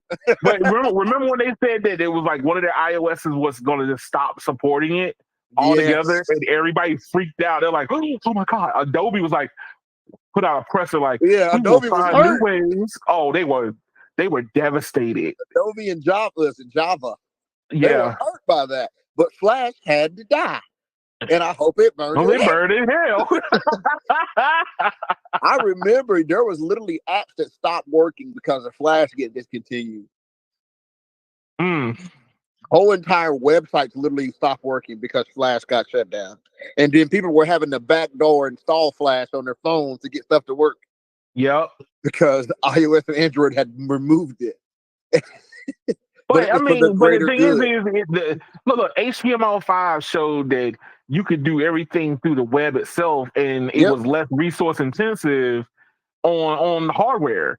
It was always about like, when you booted up a Flash product or anything that had Flash in it, your device would overheat. And you were also, everything Flash had to run inside a virtual machine. Right. That's part of the problem. So Apple was right, Brandon. Apple was right to kill it. You might not have appreciated it because you maybe were too young to even realize how much it was a thing. I didn't really care for it. You probably didn't even notice it. You didn't even realize it, to the point. That's what I'm trying to tell you. You probably I know. I did, because I remember Disney channel.com or whatever it was called. They were talking about Flash and this and that back then. So here it is. The limit on Flash. What does it say here? It couldn't go past 16 megapixels. Oh God! You see what I'm saying? You building whole websites. Man, we're doing 16 megapixels. We're doing 4 and 8K now. That's all I'm saying. It had to die. And same thing with our phones. These data limits have to die. We can't be, and I'll go ahead and tell you, the limit of SMS is 3 megs, and even that is limited based on the provider. Like Verizon and AT&T actually provided more they had provided a larger file size than the other two, and even that got discontinued. And then most of them capped it back down to 600 kilobytes. Mm-hmm. Like, oh, sorry. Yeah. So no, I'm gonna get the subject. Yep. No, but I was gonna say, the government should allow Tesla cars to have a backup for gas, because there's not a lot of places where you can actually charge your car. Hey, I sent Keon a place today that he can charge his car. Did you see it, Keon? I saw it. Oh man, dog with that one. Hey! Charging infrastructure is getting better, man. It's getting better.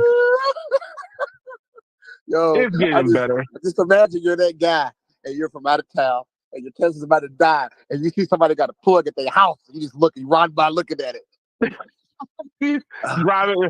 drive by charging. You're like, I don't know if they ain't home. Let me plug it in and see what happens. Man, hey, you in somebody's driveway and they pull up. Hey, man, what you doing? Hey, you know what? I told my father. I told him. I said he should. He has a welder, right? But those welders are generators also. I told him. I said you should list the house as a charging station. Just charge people who are like just driving through, and then they need to charge up their car. You said welder. You said what you mean is his welder can run by itself. The welder can run by itself. Yeah, it just has a diesel engine on it, probably. Right. That turns a generator that powers the welder, but you still wouldn't be able to just plug in directly to that with a charger, sir. No, you do need the equipment. I had an extra one. So the voltage what's the voltage? It's still only 220. Yeah, but it'll work. Yeah, but he don't need what I'm saying is the welder has nothing to do with it. He just plugs the charger into the wall, not the welder. Either one. Why would you plug it into the welder when the welder is already? Well, okay. Well, I'll tell you this. My grandmother's house is very old. Oh, you're saying saying his welder doesn't run on power at all? No, his welder runs on diesel. It runs on diesel. No, he don't plug in. So you'd have to plug into the welder then to get 220. Right. Or he can just run a daggum 220 line and put another circuit breaker in, and then once again he doesn't need the generator. So I'm getting it. But I don't see him. I don't see him doing that. I don't see that happening anytime soon. That fuse box is old. What you gonna do? Make him crank the generator every time somebody wants to charge? Come on now, that's too much effort. Look, man. Hey, if you're getting paid, you got to get out of bed at 2 a.m. to help somebody. Come on, dog. Homie, please. That's the reason why. Hey, I'm just saying, man. But you can order yourself up charging some. There's a company locally here that even makes them. You can order them up and install them and meter them. That's true. Yep, we already got one here that does it. It's called Is it Ortel? Something like that. But yeah. You ain't gonna get one customer. Ain't nobody riding through that little town to charge their car, dog. Hey man, you never know. It'd be you sitting out there. And there's a charger 30 miles in every direction except in that little town that I'm from. So you might be that last hope. You never know. Next thing you know, your mama going to invite him in for some sweet tea. Those are called amenities, sir. That's amenities. Lord Jesus. You get some nice cookies and tea. Yeah. Come back now, you hear? Oh man. My God. Yo, but Brandon's stupid though. He was like, Brandon, hey, Brandon had to. He gonna have to. I know he did. Hey, I know he did. Hey, look, he went mute after he did it too. Look, see. He just hit and ran. Right. Hey, look, the last one about Apple, and of course not the least, is Vision Pro. Oh God, why are we still talking about this? Well, hey, of course they're gonna talk about it. You just can't get enough of the torture that is this device. This device is setting trends, sir. Okay. They're they're bringing more people into the virtual world, I don't know sir. what I'm gonna do with you. At $3,500 each. I do not know what I'm gonna do with you. Hey, you don't want to be part of the vision future? No, Oh Lord. I'd rather have a case of the clap. No.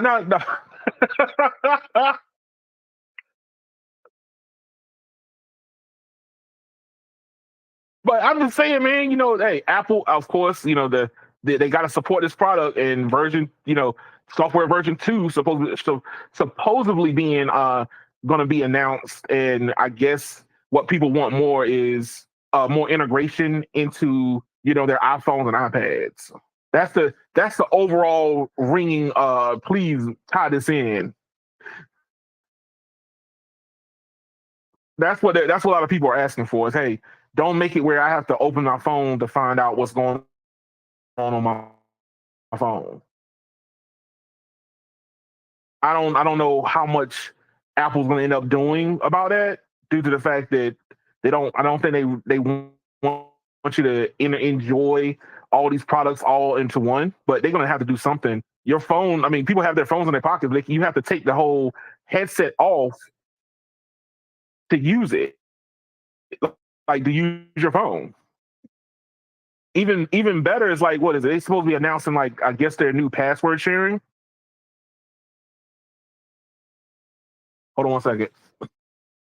They're supposed to be announcing their new password sharing, and you have to, like, just so you can validate, you on the phone. Why can't you just scan a QR code through the glass, the glasses in front of you? There's cameras on the headset. So I open my phone, bam, it validates through that way. So it's going to be interesting to see what they're going to end up doing with Vision Pro. I'm looking forward to see how they're going to talk about that information. And that's pretty much it for Apple. Let's see. No radio dropped out. Brandon, I don't know, Brandon, are you still there? Oh, there go no radio. Yeah. Man, you hated it so much you left. My iPhone decided it wanted to die. That's how much it don't even care. Oh, wow. About its little brother. You're like, you're talking about who? Nah, we good. Oh. Yo, so let's see. Damn. Hey, let me ask you this question first. How serious do you think the PC industry is right now about ARM? Very. Okay, so that would mean that this article right here really puts the stamp on it, because Intel basically said it will be happy to make ARM chips. Well, here's the thing, though, Keon. They already said years ago that they were considering shifting to manufacturing only and not even selling chips. This has already been stated. They're realizing that there's going to be more money in them just operating as a foundry. So why not? Why not win no matter who wins? That's true, but I mean, but here's the thing. Intel's whole livelihood was data center and ruling the roost. But here's the thing, they'll still have that. You not understand? Let me repeat. Okay. If you're manufacturing everyone's things, you make money no matter who wins. That's true. Yes. So when you remove all the R&D cost from developing your own chips, guess what? You don't lose profit from leaving the market, because the R&D is the most expensive part. That's true. So if you're not spending $100 billion developing new chips and you just make all the money from everyone else's chips, you win. There you go. That means if NVIDIA needs stuff manufactured, you do it. If Samsung needs something manufactured, you do it. If AMD needs something manufactured, you do it. When Apple needs something, exactly. When Apple needs it, you just do it, and you get everybody's money. I mean, you're already starting you're already starting to see that other foundries are like, or TSMC. We did a report TSMC is a couple of weeks ago about TSMC gaining market share. Basically, they're getting reportedly getting a lot of the Apple and the Qualcomm chip, chip, and the Samsung chips, yeah, and the Nvidia chips. They're making everybody. See what I'm saying? The money is in being the foundry. Once you remove the marketing side, and we know there's only two major foundries: Intel and TSMC. Don't forget about MediaTek. MediaTek's not making chips, but who's making chips for them? TSMC. Right now, TSMC. What if Intel gets some of that money too? All I'm saying is it's a smart move to not. They don't. That's the reason why I told you. Like, if Intel was really truly caring about competing with ARM, they would. Well, not no. You can't say that, because here's the truth. They wouldn't be competing with ARM. They'd be competing with Qualcomm. Let's be right about it, because they would too be making ARM chips. So we're just saying, if we really thought that they were going to care about trying to make x86 survive or pivot to making ARM, it probably doesn't make sense at this point in their business. Their foundry business is so large, they have such large scale factories and know-how. So why not just win no matter what, which is making everybody else. So we're witnessing the death of x86 in real time. But we already knew this was going to happen. Well, it was. I knew eventually it was going to happen. Do you know when the clock started? Do you know when the clock started on x86 death? When the M1 came out. Wrong. When the first ARM chip was made. That's when the clock started. Oh, that was a long time ago. My point exactly. You know why? You know why the ARM chip stood out? Do you know the story behind it? Because of their low power consumption. How did they discover that? They unplugged it and it was still going. Kept running. There you go. The day somebody saw that happen was the end of x86. And then we just got a long, dragged out death, slow winding crawl to death. It was bound to happen. Less clocks, look, efficiency is everything. We know. Hey, look, I was watching Linus's video talking about Qualcomm's chipset. He obviously could not show anything about Windows running on ARM yet, because I guess those NDAs don't stop until next week. Yeah, he definitely has his hands on one. That's for certain. Oh wait, we know he does. But the way that he was talking, like, the way they was talking about, like, let's say that you can get 19 hours on the Intel version, but you got 26 hours on the Qualcomm version, and you're already compromising because you're trying to get more juice out of the laptop. Now you get more juice and more performance. But here's the thing, though. Where the battery they said that the battery was bigger in the Intel on the ARM one. Really? They made the ARM one bigger. What? Okay, so that sounds like they did bad science there, because you should, in order to properly test, it needs to be the same size battery. And the only way you get away from that is if the ARM just happen to have a smaller battery. So the battery, most of the ones I've seen, the batteries are 54 watt hours. Is what I've seen. Now, if I'm not mistaken, I might be wrong. My current Lenovo Legion, the battery is the same size, 54 watt hour. If I'm not mistaken. Let me look. Let me verify. Because that to me, that is a standard for a large laptop. It's like 54 watt hours is the standard battery size in a large laptop, like a. Isn't your laptop a gaming one? Exactly, but it's, yes, exactly. Okay. Now go ahead and tell you that the 54 watt hour battery in this, if you actually use the device and you're not like clocking it way down, you lucky if you get an hour. Okay, hey. Exactly my point. So, because that GPU sucks up juice. So it's got a 230 watt power brick. So you tell me. But you know what?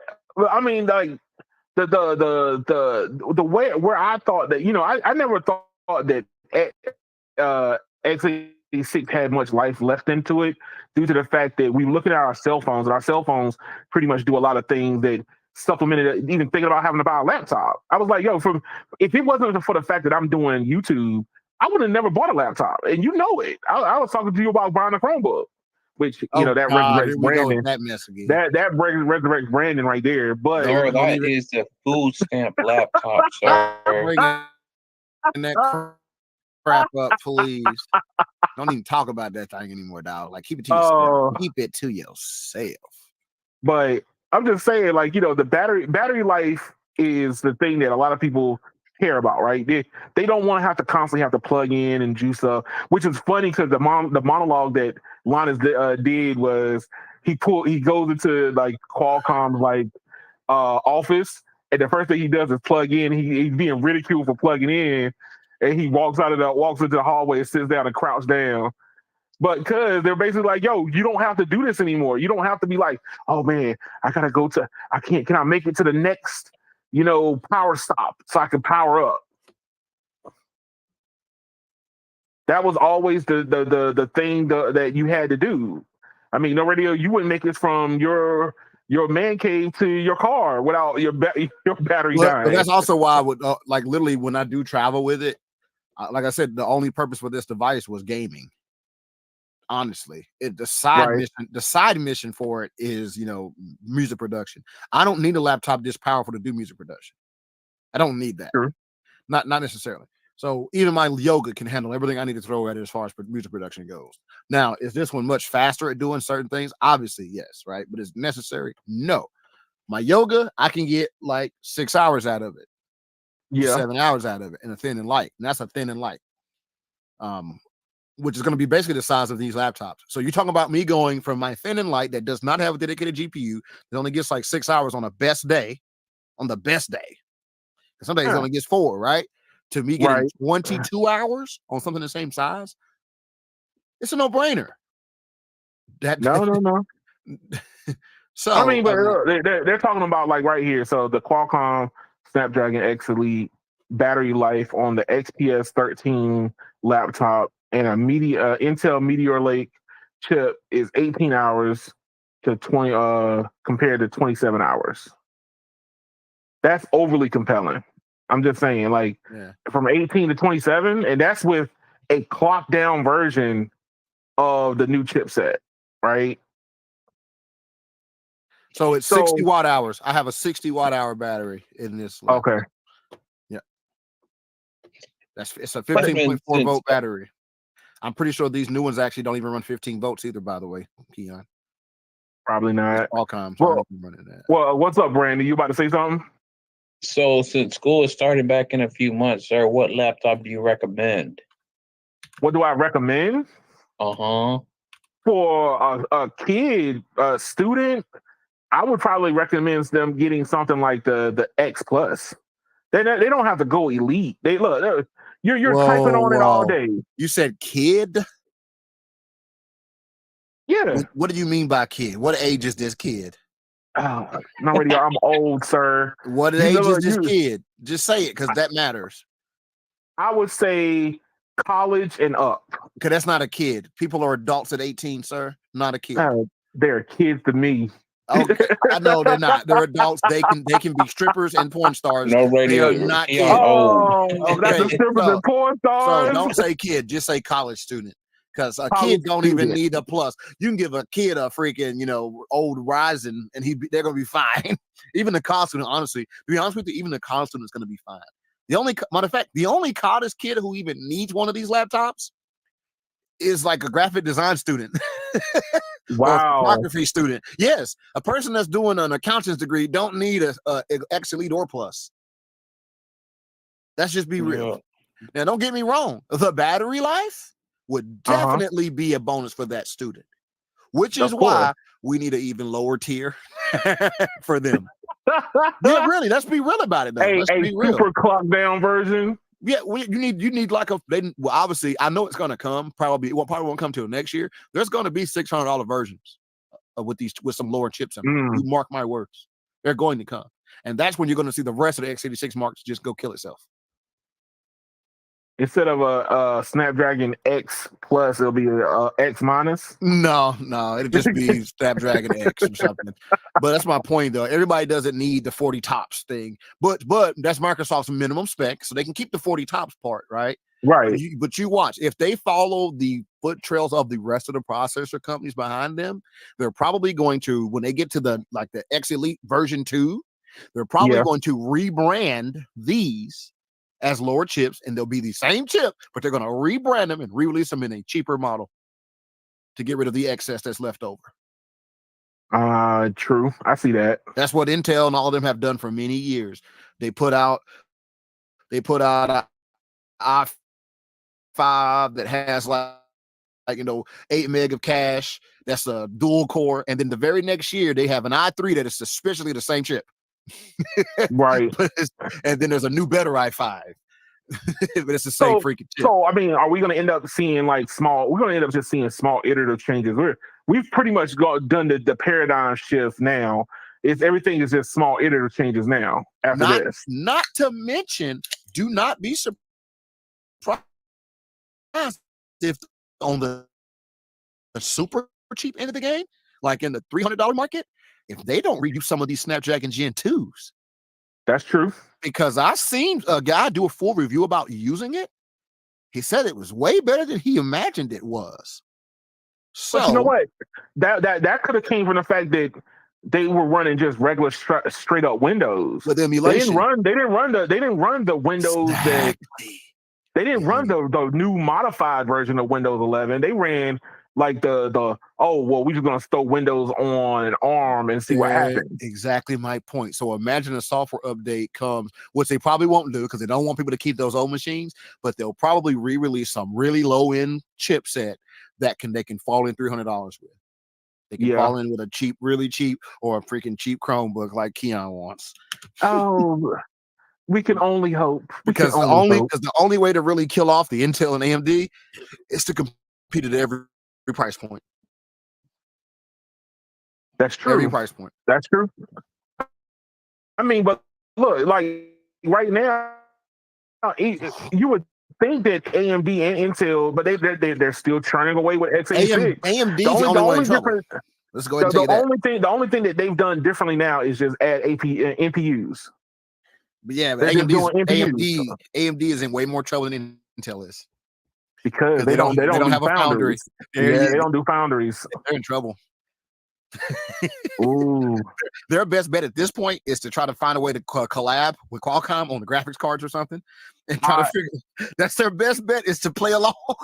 AMD's only saviors is go ahead and just buy MediaTek. I don't know if you've seen it. FSR already works. FSR already works too. I was going to bring that up too. Yes. Oh, you find out your proprietary software already works on the ARM chips, and you go, what the heck? There you go. Oh, and it gives a couple more better frames per second. That's a shame. Yeah, it's just AMD's in trouble. That's all I can tell you. They're gonna, don't get me wrong, they're gonna be if they're gonna be okay in the gaming side, like the graphics cards, for a while, but not forever. Because don't let these ARM chips get so good that even the consoles end up. Oh God, that makes them lose all their business. And they come out with a way to do 4K 120 frames on low power without all the need for all these fans like you got now on the Xbox and the PlayStation. Ooh, it's over. Bye bye, AMD. They were saved by the consoles picking them up. That's true. They're in trouble, buddy. And don't let NVIDIA get their hands in the game. Well, NVIDIA's already partnering up with MediaTek. That's my point. That's why I said AMD needs to just go ahead and buy MediaTek. Your only savior is to buy them or come out with your own right now. It might be a conflict of interest with NVIDIA over there playing. Really? Yeah. What type of conflict of interest are you talking about? You partner with them. I'm going to go buy them. Oh, that's true. That's true. Yeah. That would be a conflict of interest. There you go. They're in trouble. So AMD might be dying altogether. That's my point. Hey. Like I said, and they've already been lagging in the graphics cards. That's true. So that's the only business they got left, is the graphics card side. For now. They're in trouble. I mean, but not many people pick up their graphics cards either. That's my point. They've already been lagging in that. So what are they gonna do? I pray to God they already got an ARM chip sitting in the closet. I swear, I hope they do. They better have one because like their only answer here, and it was at Computex, was they came out with another chipset that had more NPUs on it. That was their answer. But it ain't gonna get the same battery life. Oh Lord, they're in trouble, buddy. The death of another thing I AMD. want to mention, I do want to mention this. I think that this is insane. That officially, NVIDIA is bigger than Apple now.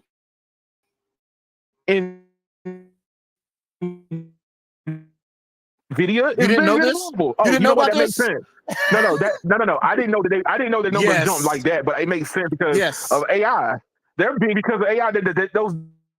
Those data centers are running their freaking GPUs. They're at $3 trillion market cap. Wow. So I think that is insane because I think, you know what I think? You know how I kept telling you trigger word AI? Yeah. Trigger word AI. Well, I think that the old investors fell for it. And that's the reason why they're piling in to buy up all this. And it ain't going to be as great as I think people think. When you turn and look and see a company that makes graphics cards just dominate the AI segment and everybody's like clamoring for their graphics cards, and then now there are reports saying that they're getting into ARM. Like, what else can you say? I mean, they're getting ready. I think it's too bullish. I think it's too bullish how hard people were apparently buying in to get into this boat. I think it was a little too bullish because I don't know. I feel like that the AI is behind the chips already. So these so-called future chips, the current chips are already beyond what AI can do. Why is this future chip so valuable if we don't even have the AI that can saturate the existing chips? That's why I think that the valuation for this AI stuff is overstated. For the chip side, not the AI itself, but the chip side is too far ahead of the game. That's all I'm saying. Everybody's always trying to invest. It'd be the early investor so they can triple, quadruple, and quintuple their money. It's the same thing about self-driving, right? Like Uber started their self-driving. All these companies invested in Uber because they were doing self-driving, right? But then they end up folding it away, throwing it away, because they were like, "Yo, this is just burning money." It's the same exact thing with AI. All the ones that can come up with a better crypto, whatever, is the ones that are going to capitalize on it. Yeah, I think that the AI itself is where all the work needs to be done. I think the chips are already just too far along. The chips are just way ahead of what the. Well, look at like what the new thing that's for Windows called Recall. Mm-hmm. So like, let's say if I ever looked at anything on my laptop, if I said trees, it can go back through the whole operating system for multiple days and pull up that I looked at trees on Tuesday, right?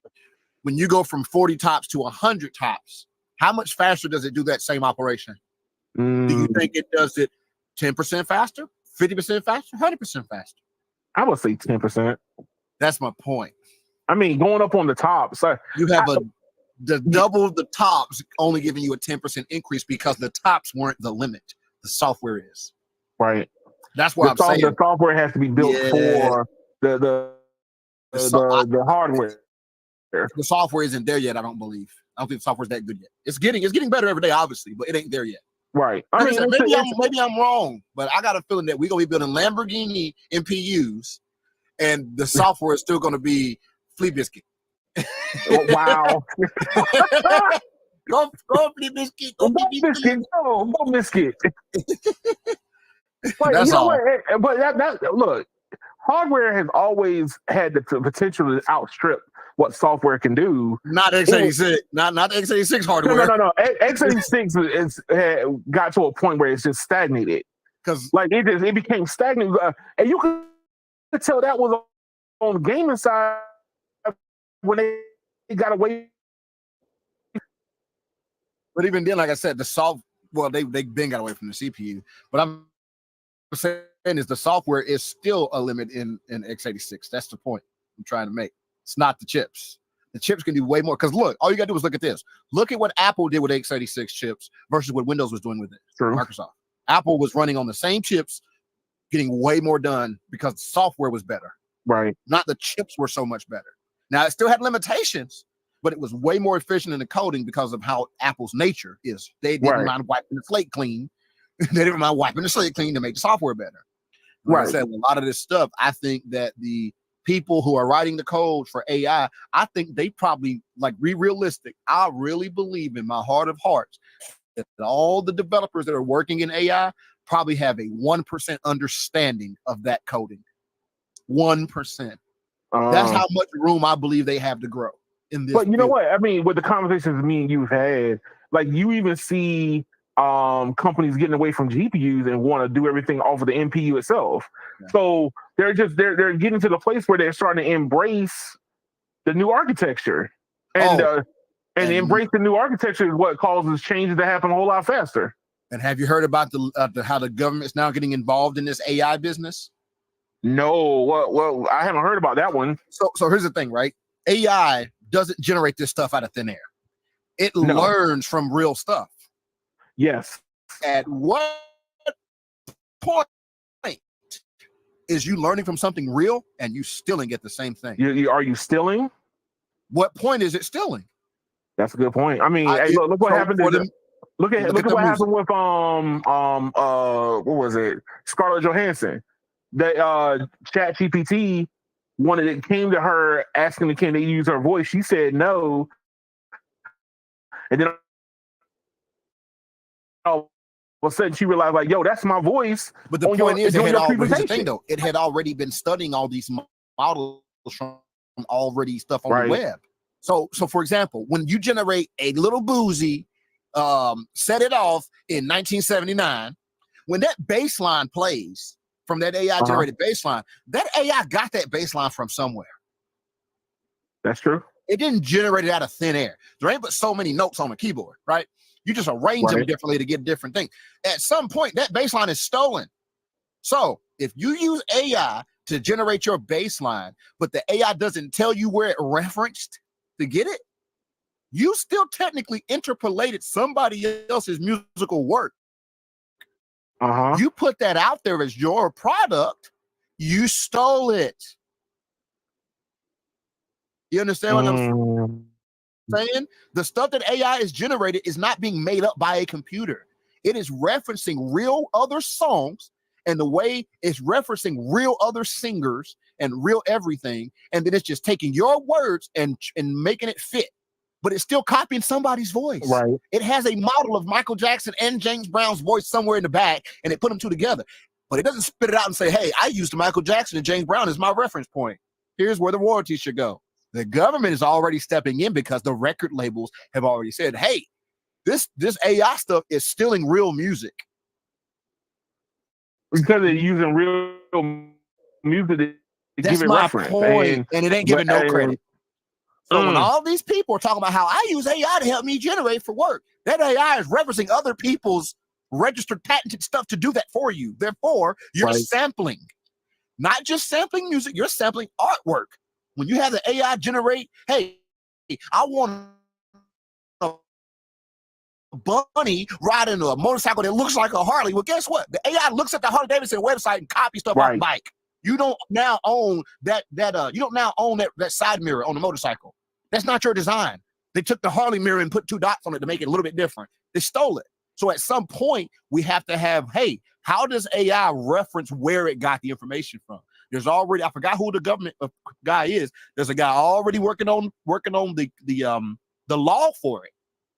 So a lot of you people who are talking about how you're going to use AI to help you do work, well, guess what? You're going to be paying royalties even on writing code. Right. Oh, dog, you see what I'm talking about? If you thought that was it Google and Java went to war, yo, all these little battles are gonna start popping up. Yes, that's my Google point.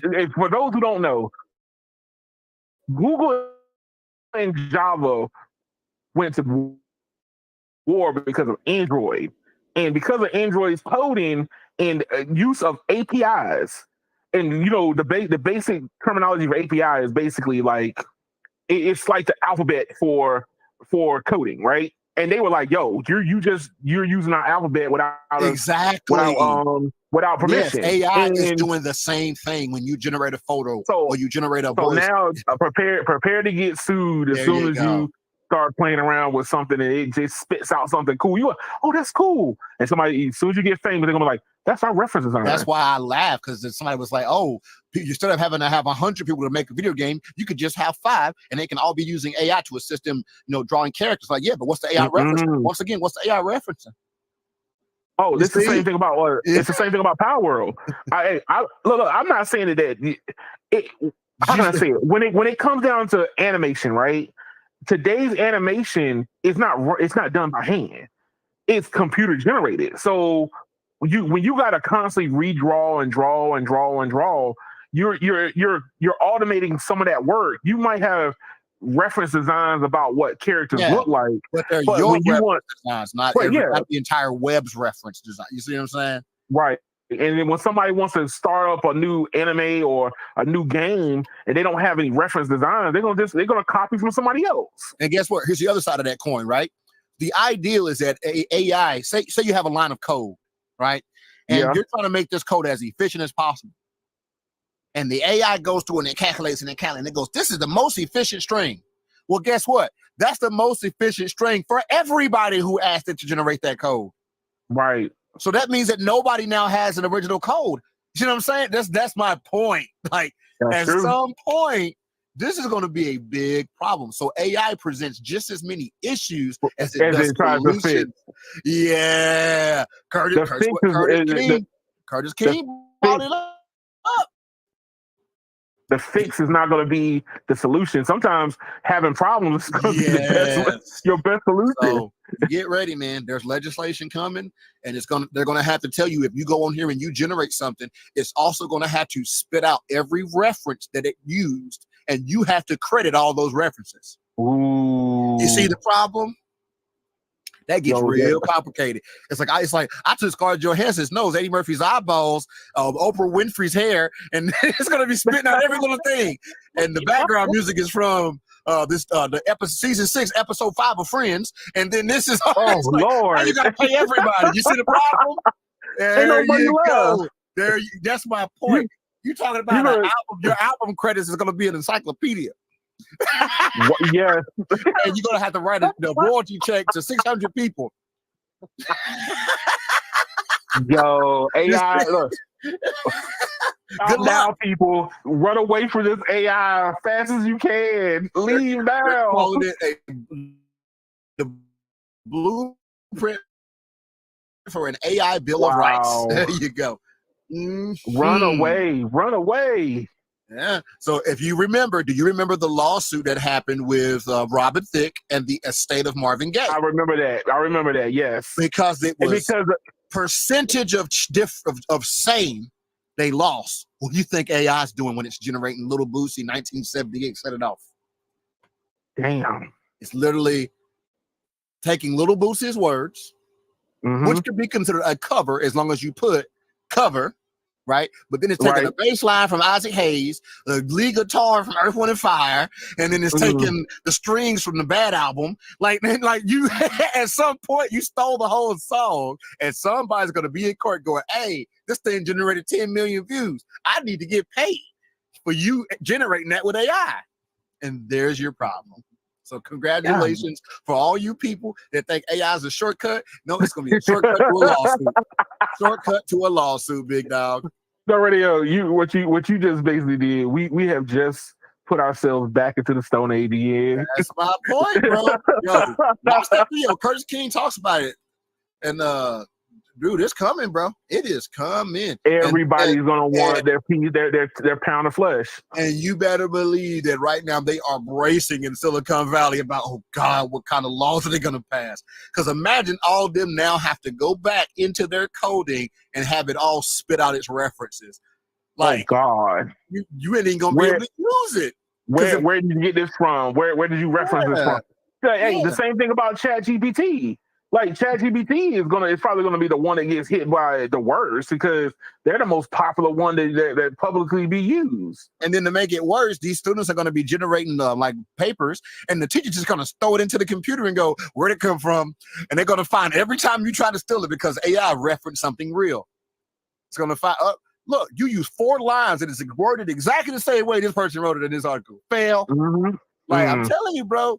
Y'all people, lazy people are the ones that love AI. It's gonna come back to haunt some of y'all, man. That's crazy. Congratulations. Y'all gonna play yourselves. But see, okay, so with that being said, then how is AI going to get around? Because in the music industry, because you've talked to me about this, in the music industry, they do this thing where you can recreate it. Exactly, it's a cover. Yeah. So what's going to be the AI equivalent of a cover? But so a cover is whenever you do a song and you do it as a cover. A sample is when it's your song and you pay to have the rights to use parts of someone else's song. You see what I'm saying? That is the difference. Is you don't make any money on a cover. Right. You can't perform a cover on live TV. You can't perform it at a concert because what I'm saying is you gotta pay. That. So let's say that you have to teach your AI how to understand music, play music, and everything, but you also don't want to pay nobody on how to do it. But guess what? The record label don't have to worry about that, right? Because the record label can have their AI only look at the music that they already have. There you go. That's true. So the record, Curtis King covers all of this. He talks about it. The record label can literally sample anything that's already in their catalog and pay their artists the percentage that is required. They don't got to worry about these things. They just can't sample somebody else's catalog that they don't own. But if you think about a label like Universal, they have millions of songs they can dig in. That's true. And use as much as they want. But see, I'm just looking at it from the top, from the bottom up, right?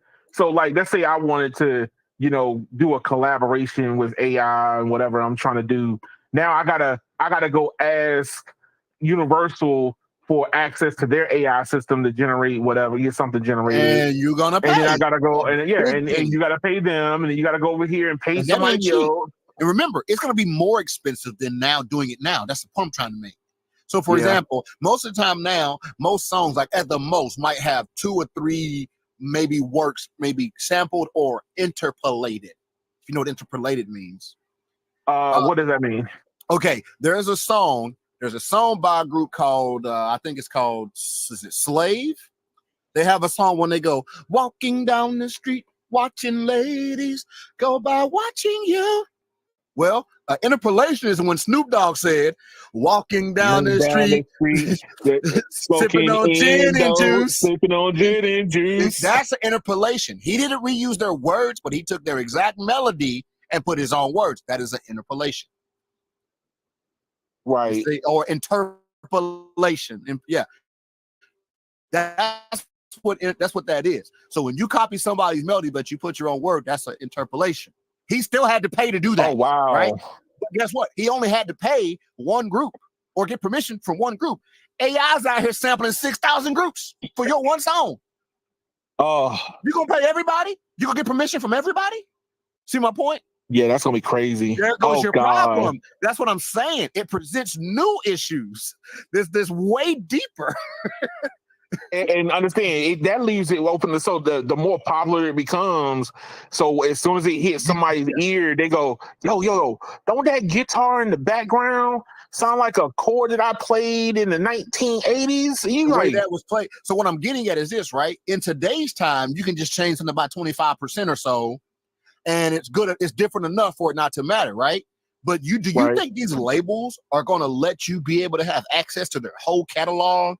And even though, because you're mashing together 15, 16, 100 artists into a compilation, right? To make one song, you think they're going to just be okay with it now? Because it's 25% difference from one of the songs, but it contains pieces from 1,000 songs. They are not going to let that fly. They're No, going to go to they're the not. government and figure out how to still get paid. And the truth is, they don't want to get paid. They want to keep you out, and they be the only ones generating AI music. You get my point? Yeah. There Dog, you go. this is gonna get bananas, dog. Because here's the thing. Now it's gonna be. Why do you think the real reason these labels are paying people ridiculous amounts to buy their catalogs right now? They're stacking up their rights. They look at Drake. They bought all of Drake's catalog for like $400 billion. You know why? Because they know they can feed that to AI and pump out $100 billion. That's my point. So a lot of these artists are selling their catalogs back to these labels because they're paying them. Like, I can't believe they want to give me this much. Oh, they want to give you that much because they're going to be sampling you via AI into infinity and beyond. Yeah. There you go. But here's the thing. Now that we already starting to see samples that's being computer generated, right? AI. They're good. The little boozy ones. Have you heard the little boozy ones? No, I have not. They're the best. They're the absolute. The BBL Drizzy one was a sample. Yeah, but that ain't got nothing on the little boozy ones, dog. I haven't heard that one yet. You have to let me hear that one a little bit later. Bro, these little boozy ones are like, they would have been hit records in 1978. Wow. Because it's taking real little boozy songs and it's making them as if they were a Motown record. Wow. And you'd be surprised how good his lyrics. There's a little air on the cross. Hey, Brandon. Now that is trash. You hang shirt on that Maybelline. That's intellectual property. That's intellectual property, Brendan. Yeah, I don't have rights to that, man. You trying to get flagged on here. That sucked, by the way. Yeah, that was bad. Yeah, that was bad. That was real bad. That sucks. That song sucks. when you hear these little boozers was Keon, you're gonna be catching yourself trying to play them later. Watch.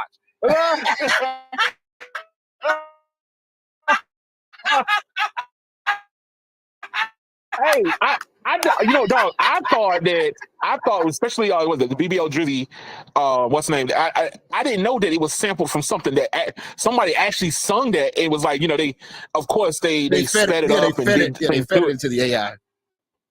And I'm like, yo, that is a catchy little thing, but it shows you right there, like, yo, AI can produce some stuff, but using it is going to come down to culture.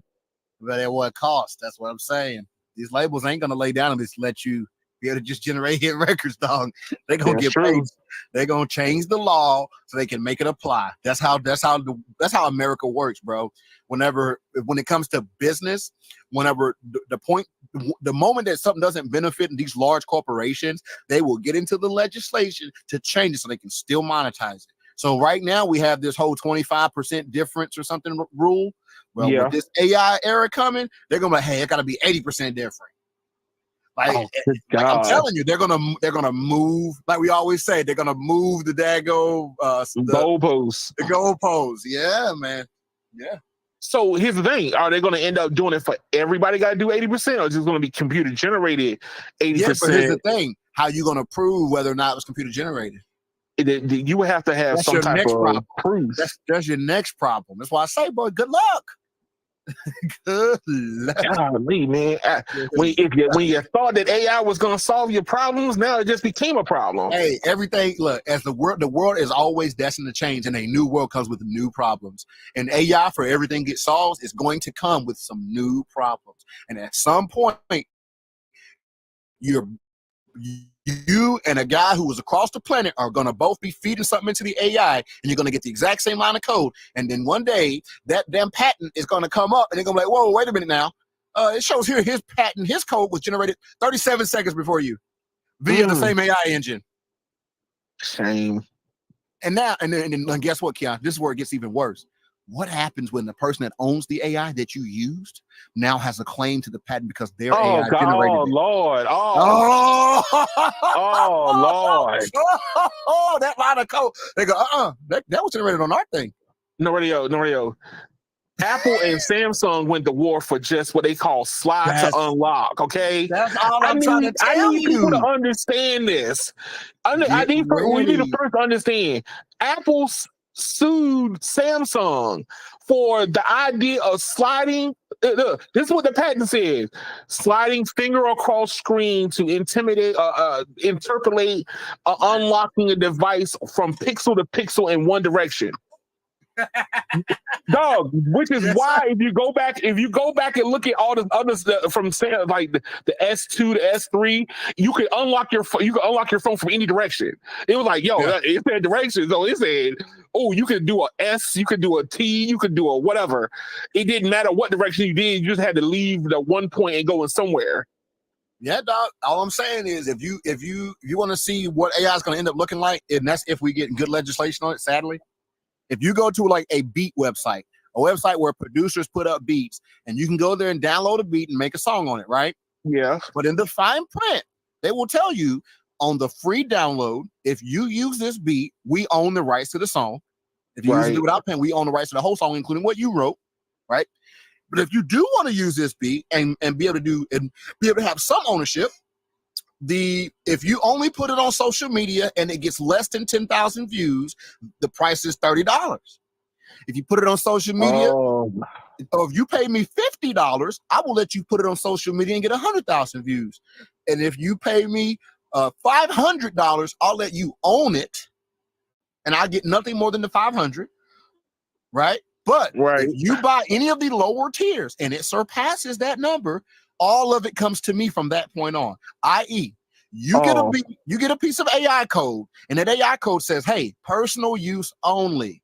You put that out there on an Android app store app that you wrote using AI. And make money off of. And it makes money. The person whose AI generated that code that you didn't pay can pop out of the woods and say, all the proceeds are mine. That is the danger. Nobody else. You just basically said that they're gonna pop out and show developers what's really good. And you know what's gonna make it even worse? The same company who generated said code is gonna be able to take your video game that you use some of their AI to make and just scan the game and find their fingerprint in there and go, yep, you used our stuff. Pay up. Yep. That is the point I'm trying to make. So once again, ain't nothing free in this world, dog. Not even AI. Ain't nothing free. Wow. So y'all watch y'all back. This AI stuff is free now, but what I want y'all to know, or it's mostly you're helping free. it. You're developing it to the point where it's going to become vicious. They're going to be at some point. We already know how Google talked about how their AI is burning up all this electricity to run. Well, you just wait till the bill comes back and they go, hey, from now on, it's $500 a month to use AI. These people who say stuff like, oh, I can hire less employees now because I've got AI. Yeah, but what about when AI costs as much as an employee per month? Hey, that one guy you used to pay the code, when Google or whoever realizes that they can charge you a exorbitant amount of money to use it, guess what? You're right back where you started and you thought you might. It'll be cheaper for you to get a human being. There you go. Look, a human being with all his problems and faults and have bad code from time to time, because you can always go back and fix the code. You can't go back and get your royalties back. I'm gonna tell you something. I died because I was watching the thing today and it was talking about one day you ain't gonna need a receptionist at the doctor's office because there'll just be AI screen there doing it. And I go, yeah, Lord. You just wait till you go to the doctor's office and you say, hey, I'm here for my 3:30 appointment, and it goes Viagra. It's known it's going to start giving you ads. Oh, oh Lord! The little AI machine gonna give you an ad before it checks you in. Yes, it is. You gotta stand there and watch an ad before you get checked in, bro. I'm telling you, y'all. Look, I tell y'all, when you open Pandora's box, you can't put it back in the box. All people do is look at the good signs. You don't see all the other stuff that's coming with it. Oh no! Look, I just said something. Ain't no such thing as a free lunch. You know that it's coming. Look. It's doing the freemium side, right? It's like, hey, you can use us at a low cost or free cost. Like, there's different tiers to it. But there's gonna be they're gonna be eventually once they realize they got you hooked. When they realize they got you hooked and you were desperate for another AI fix, don't you want to watch this ad? The doctor's office. There's a doctor. We're gonna call him Gregory Masters. I just made that name up. He's gonna first get that AI assistant that has the little front desk screen that talks to the patients when they come in and gives them tells them to sit and calls them to come in the back. When he first gets it's gonna cost him $100 a month. He's like, man, that's way cheaper than my receptionist was.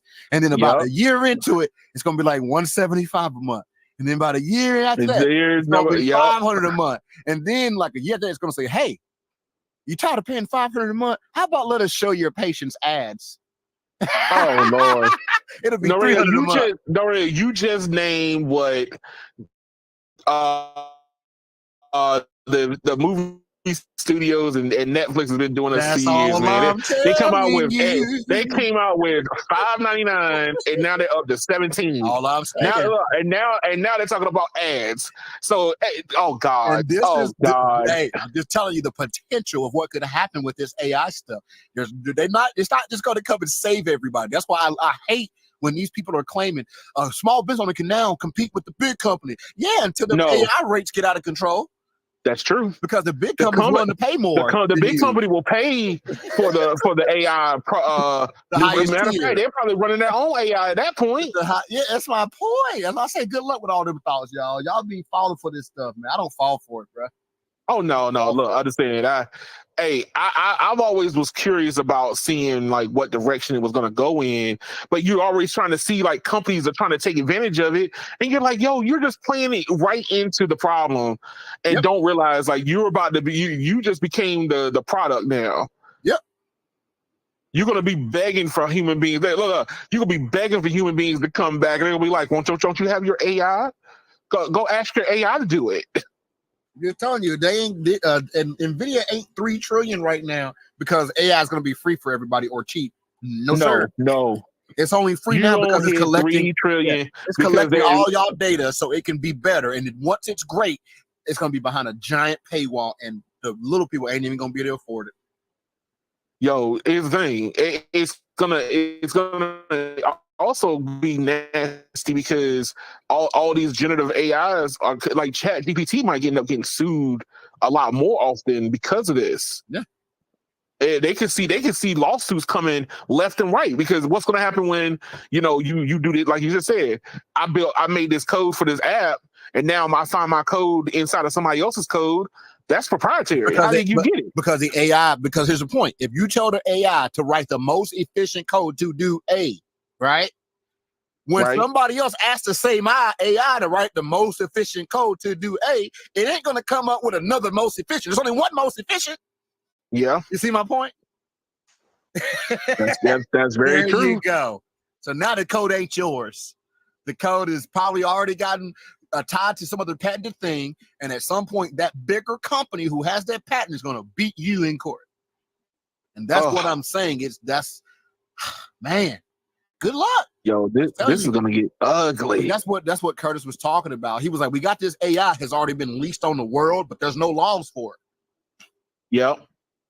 When the laws come back, I'm pretty sure they're probably going to let some people godfather, things they may have already done, but the well's about to dry up, buddy. Yeah. YouTube is going to start flagging those AI videos you post because now they're going to have to hold accountability for what the AI. They're technically already doing that now. It's going to get worse. They ask you like, "Hey, do you want to see AI generated content?" I'd be like, "No." No, but I'm talking about whenever you create the content using AI and you upload it, and it's going to get flagged because that AI referenced somebody else's intellectual property. Just like we can't play music. Like Lil we can't Boozy. play music on 1978 Lil Boozy AI generated thing. The guy who posts that, if he misses around and gets 20 million views, dog, Boozy's gonna show up for his money. He's gonna sit back and be happy. If that guy gets a million views, Boozy might chill, right? But if they hit 20 million, Boozy's like, yo, dog. Yeah. Yeah. Hey, we're gonna have to have a talk. Hey, remember what you had showed me yesterday? Remember you showed me yesterday where the guy that took the Doja Cat song and redid it, and he blew up from that. You knew, they coming after him. Yeah, but here's the thing: he already can't monetize it, and if anything that it makes, it's gonna go to her.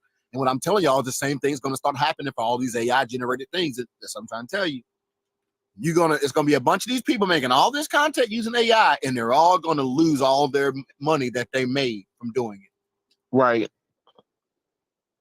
That's gonna be nuts, man. And what I will tell you is this: there is an artist, I forgot his name, but he put a song out there like went viral, like super viral on TikTok, and they said they estimate that he made like $800,000 with this song, right? Right. The song has like a sample from some Japanese piano player, and Universal owns the rights. Universal sent him like cease and desist letters over and over, and it kept having TikTok and YouTube take it down. This dumb kid kept putting it back up. Right? Oh Lord! He ended up in court and he lost. He owes him $800,000, dog. Wow. Yeah. All from some keyboard or piano chord in the background. But here's the thing, right? If he would have went about it a different way, he could have actually, instead of just like ignoring the cease and desist and kept uploading it, he could have actually reached out to Universal and said, look, this song is in, y'all own the rights to this, whatever, but this song don't even have 100,000 plays on Spotify, but I got 1 million with the sample. So how about this? Let me keep it up and I will let you guys take 80% of the money. They probably would have done it because he's taking stuff from a back catalog that no one's listening to anymore and he's making it profitable. But because he ran, he's screwed now. And he's young as heck. He's like 19. His life is already ruined. He's almost $1 million in debt. Golly. So my point is, the same thing's going to start happening. These labels ain't going to chill. So good luck, y'all. Yo, the bigger companies are the ones that's going to be able to sue the most. Yep. For somebody like you and I, if we you do music, I don't. But let's say that was something you did, 20 years ago, pops up on somebody's listening. You wouldn't even probably know it until it became viral, and all of a sudden you had to listen to it a couple times. Go, is that my voice in the background? And then here you go, hey, I'm just take that down, man. I ain't do nothing. And you be in court for like years trying to get it taken down, but he's famous, you're not. Yep. You know what's crazy? If the song never went viral, it'd have never went after. They would have never known. Well, they would have known, they wouldn't have cared because it didn't generate any money. But when that thing went viral like that, it did generate money. And that's what they wanted. They want the money. Yeah. So basically, you do it, you don't make any money, nobody cares. You do it, a bunch of money rolls in, everybody's coming out the woods for their cut. That's true. That's why I can put a song on the internet right now I can put a song in there right now with a Jazzy Faye beat or whoever, big producer beat. And as long as I don't get a bunch of streams, I'm never going to hear a thing about it and it won't get taken down. But that thing generates 500,000 streams. You better believe the record label is going to be. Excuse me, sir. Yeah. Oh, he got 400 plays. Nobody cares. He got 1 million plays. At what point are we going to be able to say what's original work now? There you go. That's the hard part. That's all I'm telling you. Hey, if BBL Drizzy makes enough money and they can find elements in that thing that is intellectual property, you better believe Metro Boomin is about to be paying up if he didn't already properly credit where the stuff come from. Because, but you know what? He let that out for free though. I understand, but if it makes money, it doesn't matter. Ooh. See what I'm saying? Him putting it out for free doesn't mean it doesn't generate money. You see what I'm saying? So here's the thing. Same thing with the Kendrick thing, right? Kendrick put it out, but he put it out without registering it because he didn't want it to get taken down. He wanted people to be able to repost it as much as they want to without it being taken down. But guess what?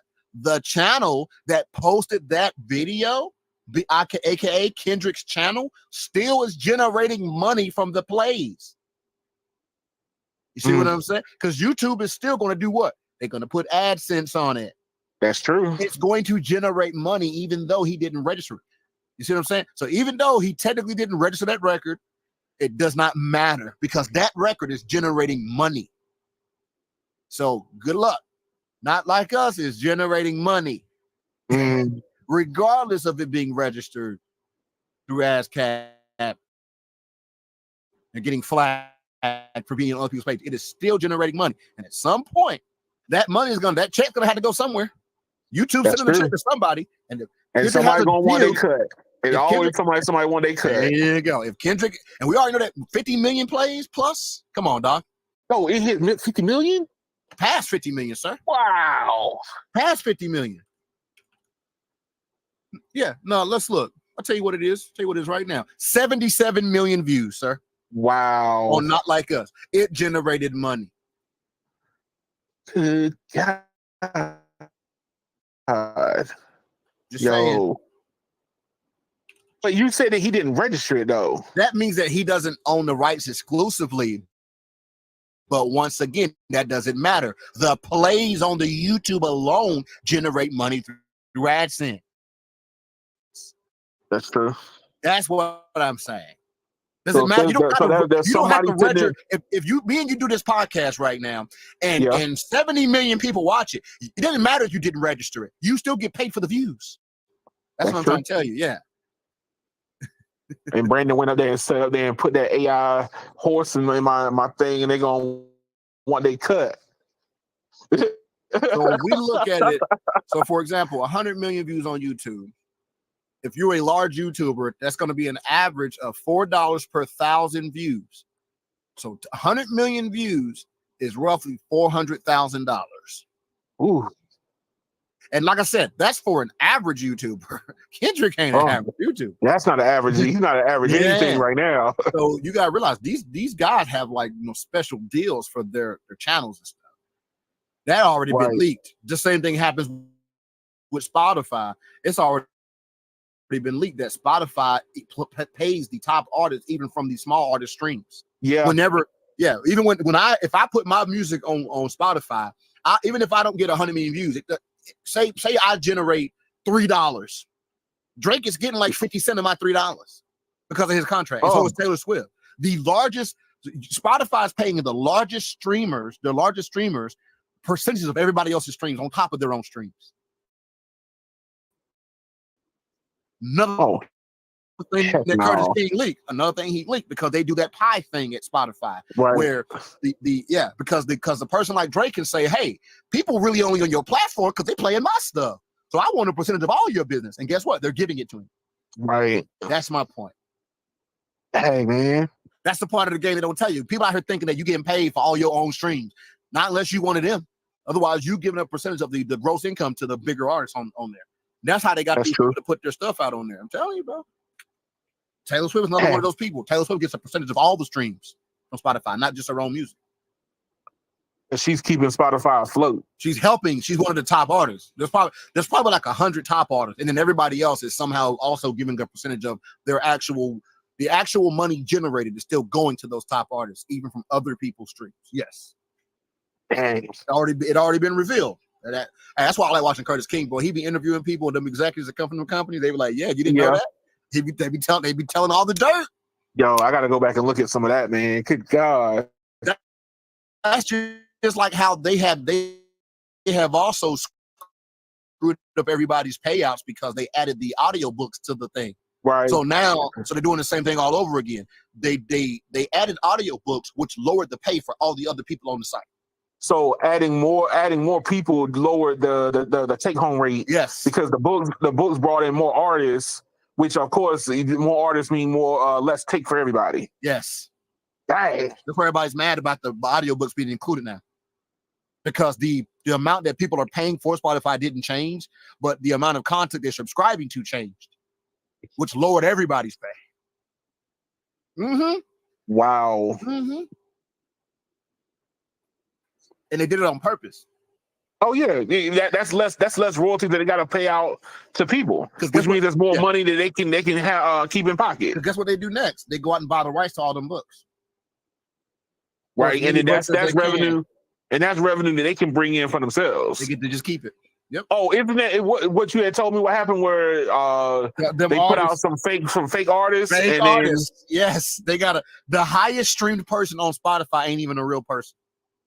See, it's not even a real person. It's a made up. It's a single guy in Switzerland in Sweden, which is where Spotify is at. And this guy has 4,000 songs. We know daggone well one man didn't put out 4,000 songs. But guess what? According to Spotify, it did. No, hey, if we say that Drake got ghostwriters, man, he got a whole cemetery. Bro, one of the guys was talking about how he found the same song on Spotify like 300 times with different titles. God, Same exact song, 300 different titles, same song. That Spotify was literally buying rights to songs, reposting the same song in their streaming service under different names, so it looked like different artists. But when you play it, it's the exact same song, so they can, and then they stick that same song in all the playlists because they control the playlist. So even if you didn't look that song up, guess what? If you take 100 million people and you sneak it in to all the playlists, you still generate a stream when it gets to that song in the playlist, even though that person did never search for it. So when you do it 100 million times, even if 20 million people don't skip the song, guess what? You got revenue that Spotify now gets to keep because they own the song. Right. See, that's how they cheat, bro. That's how they cheat.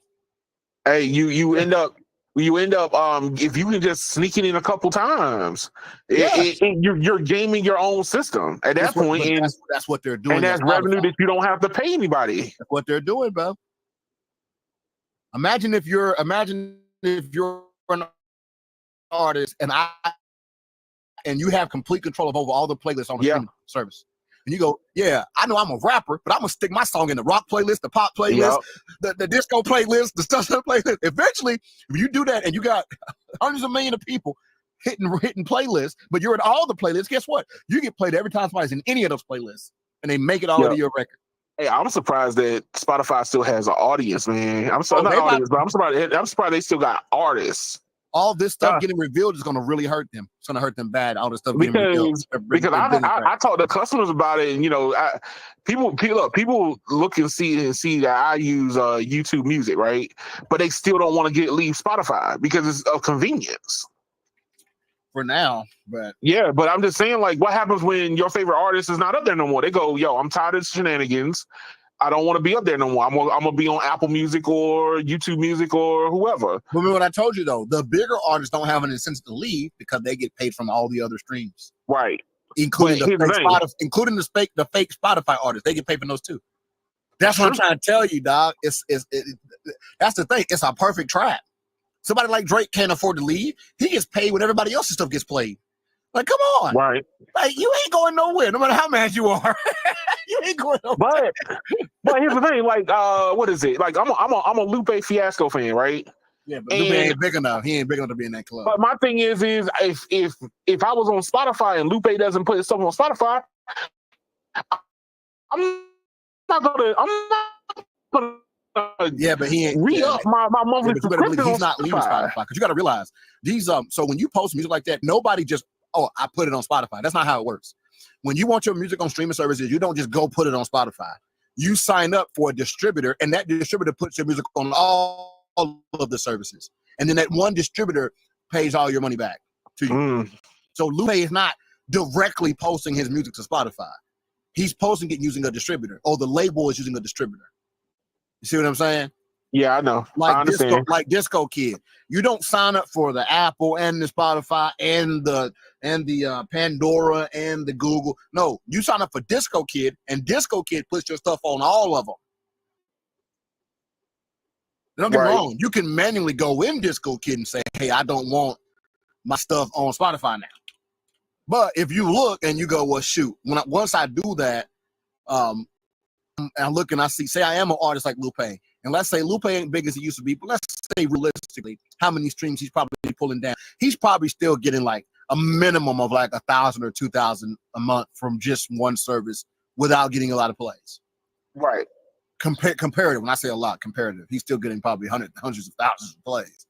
He ain't gonna just give up that couple $1,000 a month simply because he's angry this week. You see what I'm saying? But here's the thing: what happens when you start getting like those smaller movements? Like, let's say these other artists that are not the other artists that are barely even to register the algorithm to let them get paid. They start saying, "Yo, you know what? I barely made it the last 3 months. There's no point." And then on top of that, I come to find out you're gaming the system too. Yeah, but that's like I said, that's the small artists. They don't even matter to these services. They could care less if you leave. Shame. It's the big artists that keep you on the service. It's too big to fail. Yeah. That's the reason why I said, like, I think I said this years ago. I talked about how at one point I liked Spotify more because I could find all the underground artists that I like know personally on there. Right. Like when I say know personally, I mean like I know these people in real life. And there was a point in time where Spotify is the only place you were going to find all of our music because it was harder to get on Apple Music. Yeah. Spotify was easy to get on. But now that Spotify's big, guess what? They're no different than anybody else. They're in the same kind of boat.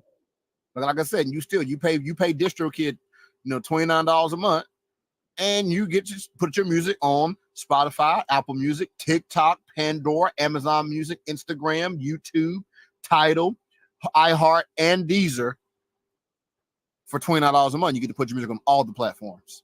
Right. So, and that's what Curtis King talked about, how he pulled his music off because he wasn't making any money. And then when he put his music out on his own website, but he literally was selling like flash drives and like actual copies, like CDs, like retro style CDs of his music. He talked about how he made $10,000 in like 2 months. I.e., he made more from just selling his own music than putting it on the streaming services. This is true, right? Right. But when you're not Curtis King, who's been on YouTube for like 12 years, you can't just make $10,000 from putting your own website up with your music on it. He already has a following. He has a YouTube following. Right. Yes. So he's already there. There you go. He can make $10,000 every couple of months off his music because he already has the following. If you're the new hot rapper that nobody knows, guess what? You're going to have to be happy putting your music wherever you can get it. You're not Curtis King. You can't just stick up a website and people are going to go and give you 10 grand in the course of a month and a half. It ain't going to happen for you. So it goes back to like I told you about that 360 deal before. The 360 deals have a lot of problems, but the number one thing that they're good for is making you famous. That's true. You will never be more famous than having a 360 deal from a record label. Yes, they're going to rob all your money, but the fame you're going to gain cannot be touched elsewhere. So do you want to take 5 years to become Rihanna level famous, or do you want to take 20 years to become Devin the Dude famous? Keon, I know who Devin the Dude is, which is my freaking point. Hey, look. I see the music industry getting harder because of AI now. It's going to be crazy hard now. They're going to phase the artists out, and they're going to let the AI do everything. Wow. You mark my word. That's why they're buying up all these catalogs. That's the real reason. They're telling these artists, yeah, we're going to make so much money off of your streams over the next 30 years. We want your catalog. They're not telling you, yeah, but once we own it, we now can feed it to the AI machine and spit out records. Dang. and it can basically the music industry is going to pull what Spotify already did, and that was to create an artist. They don't have to promote. They can promote their fake artists, and their fake artists they get all the money because they designed them, they made them, and if they need it, they can put them out there and put some strange person out there in a helmet and do a concert. Guess what? They can find a random person. Hey, look, just stand there, wave your hands. Hey, nobody can see you. It's all about the production. Just describe what's that artist? Is his name like Mouse? I think so. Yeah, that's exactly what you just described, bro. Daft Punk or whatever. Like, bro. You could put anybody underneath the helmet, and you don't got to pay that person a whole lot of money. But that's my point, bro. Once they have all the intellectual property, they can do what they want with it, including generating new songs following algorithms.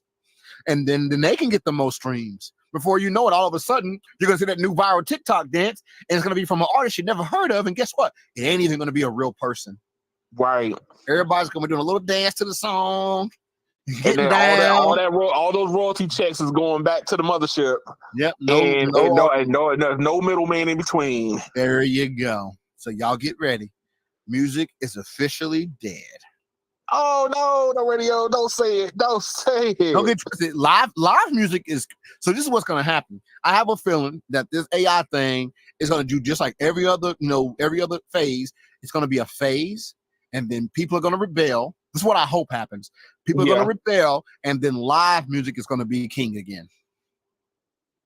Where we it's going to be less computer generated things involved.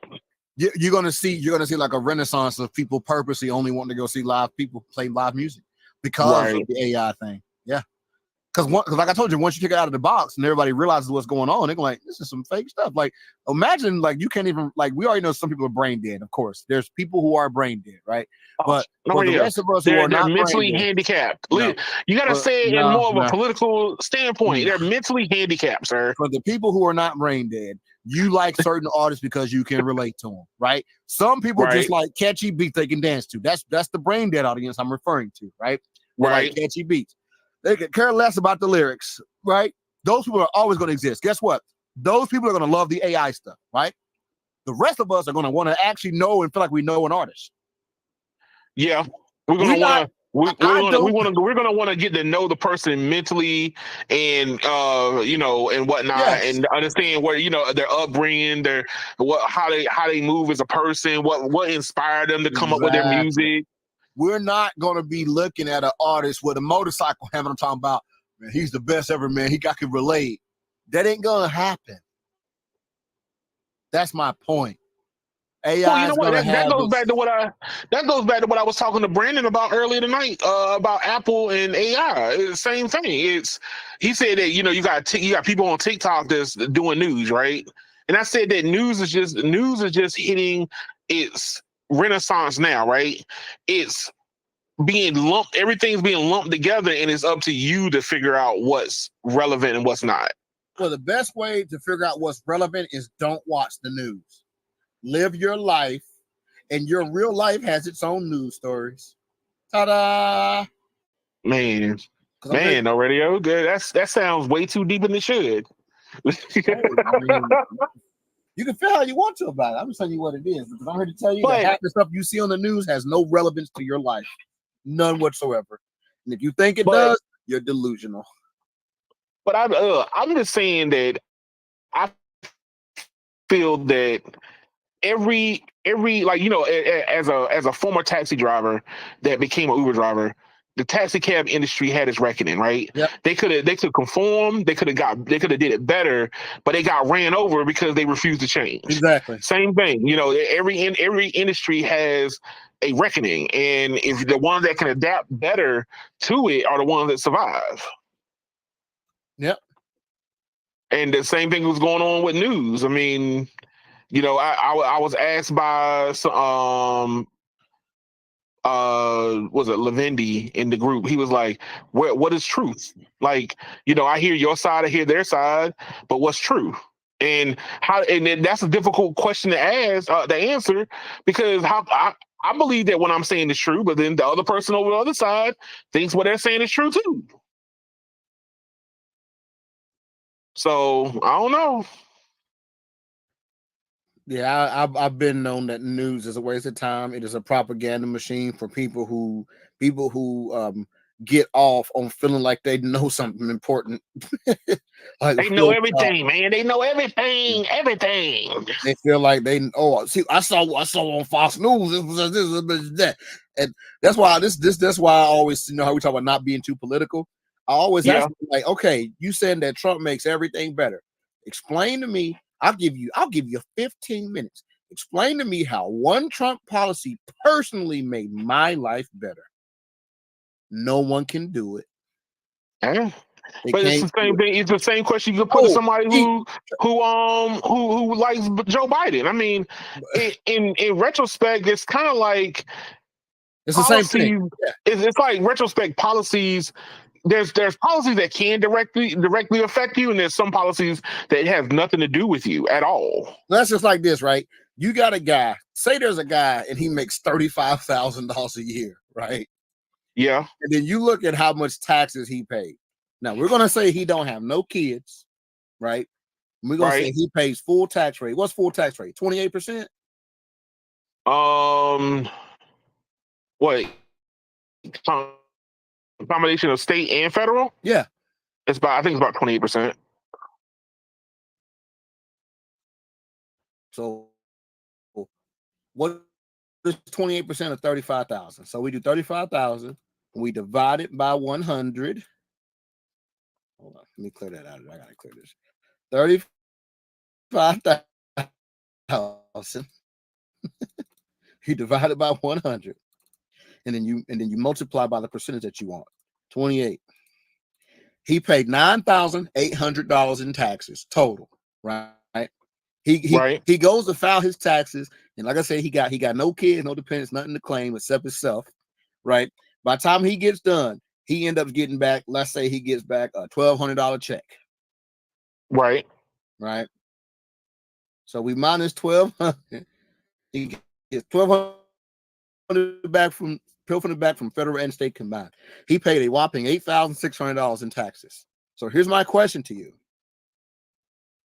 if you reduce his taxes to 20%, how much more did you get back? Oh, what? Probably a handful of dollars. My point not is not enough to really matter. My point is, it ain't changing nobody's life, right? Trump didn't even do that. Hey. So unless you make $200,000, guess what? It doesn't do anything for you. That's why I laugh when people try to say that it helps poor people. When you cut taxes, no, it saves the guy who makes $50 million.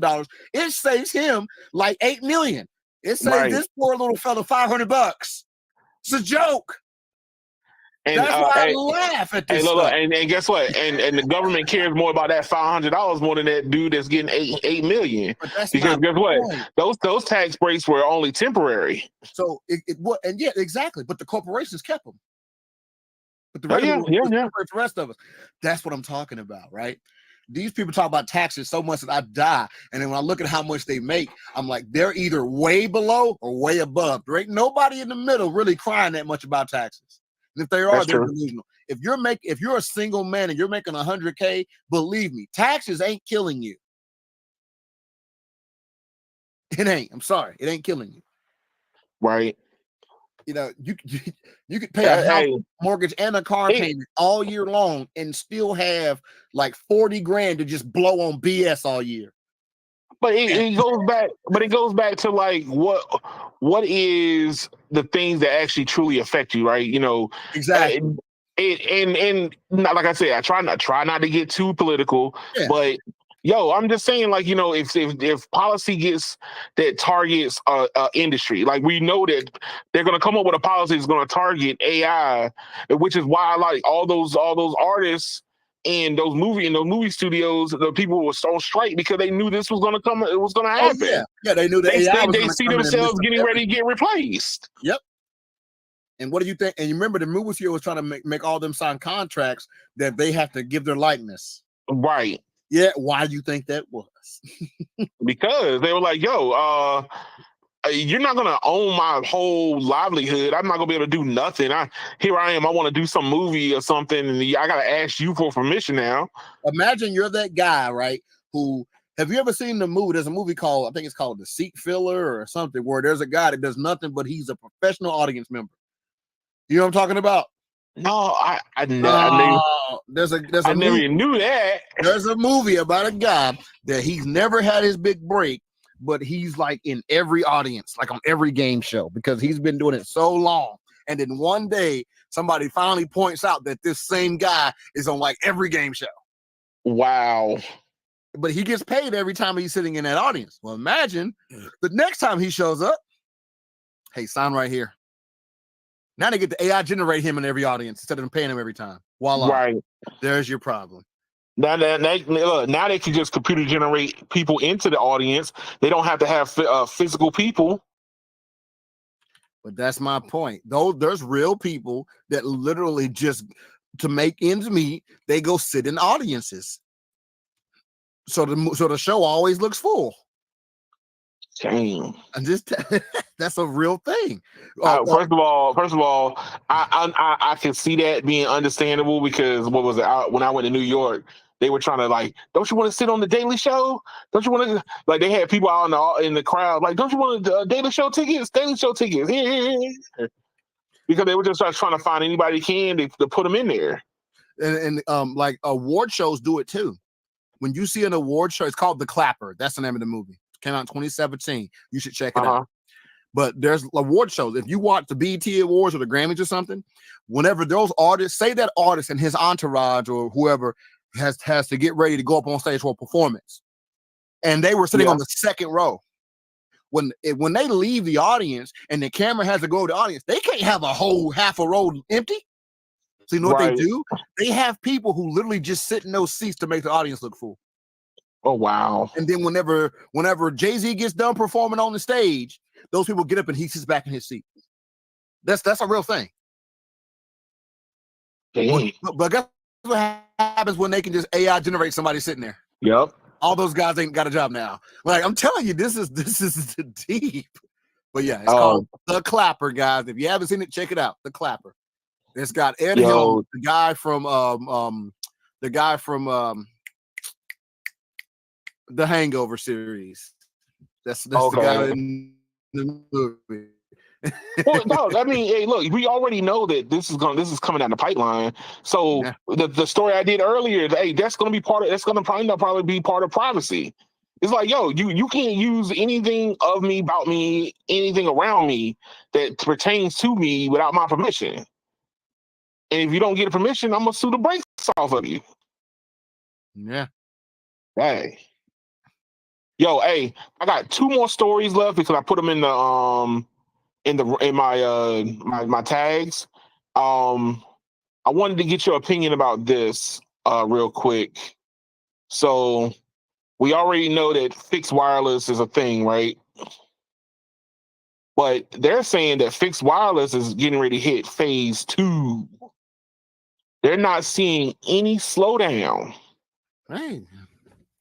from them having millions of people running, using data on their networks.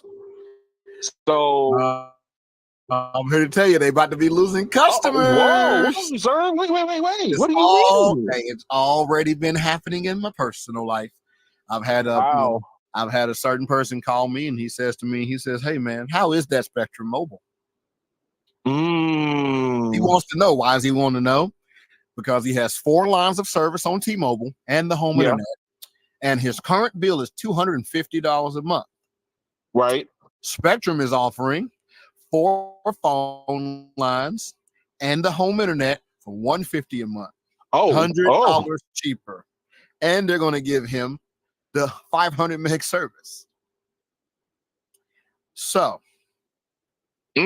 anybody who's paying $250 a month right now, mind you, this is a first responder account,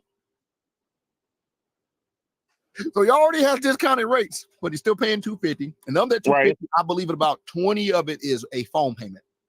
So $225 for 4 lines on first responder and home internet. So you're predicting that this phase 2 is not even worth even talking about? No, I'm not saying that, but what I'm saying is that the cable cos are responding, and who I think Sneedham already mentioned this. They're also paying off people's phones now. The cable cos. Yeah, there was an article a couple weeks ago. They were saying that Spectrum was doing that, where they were doing early terminations. Yes, they are.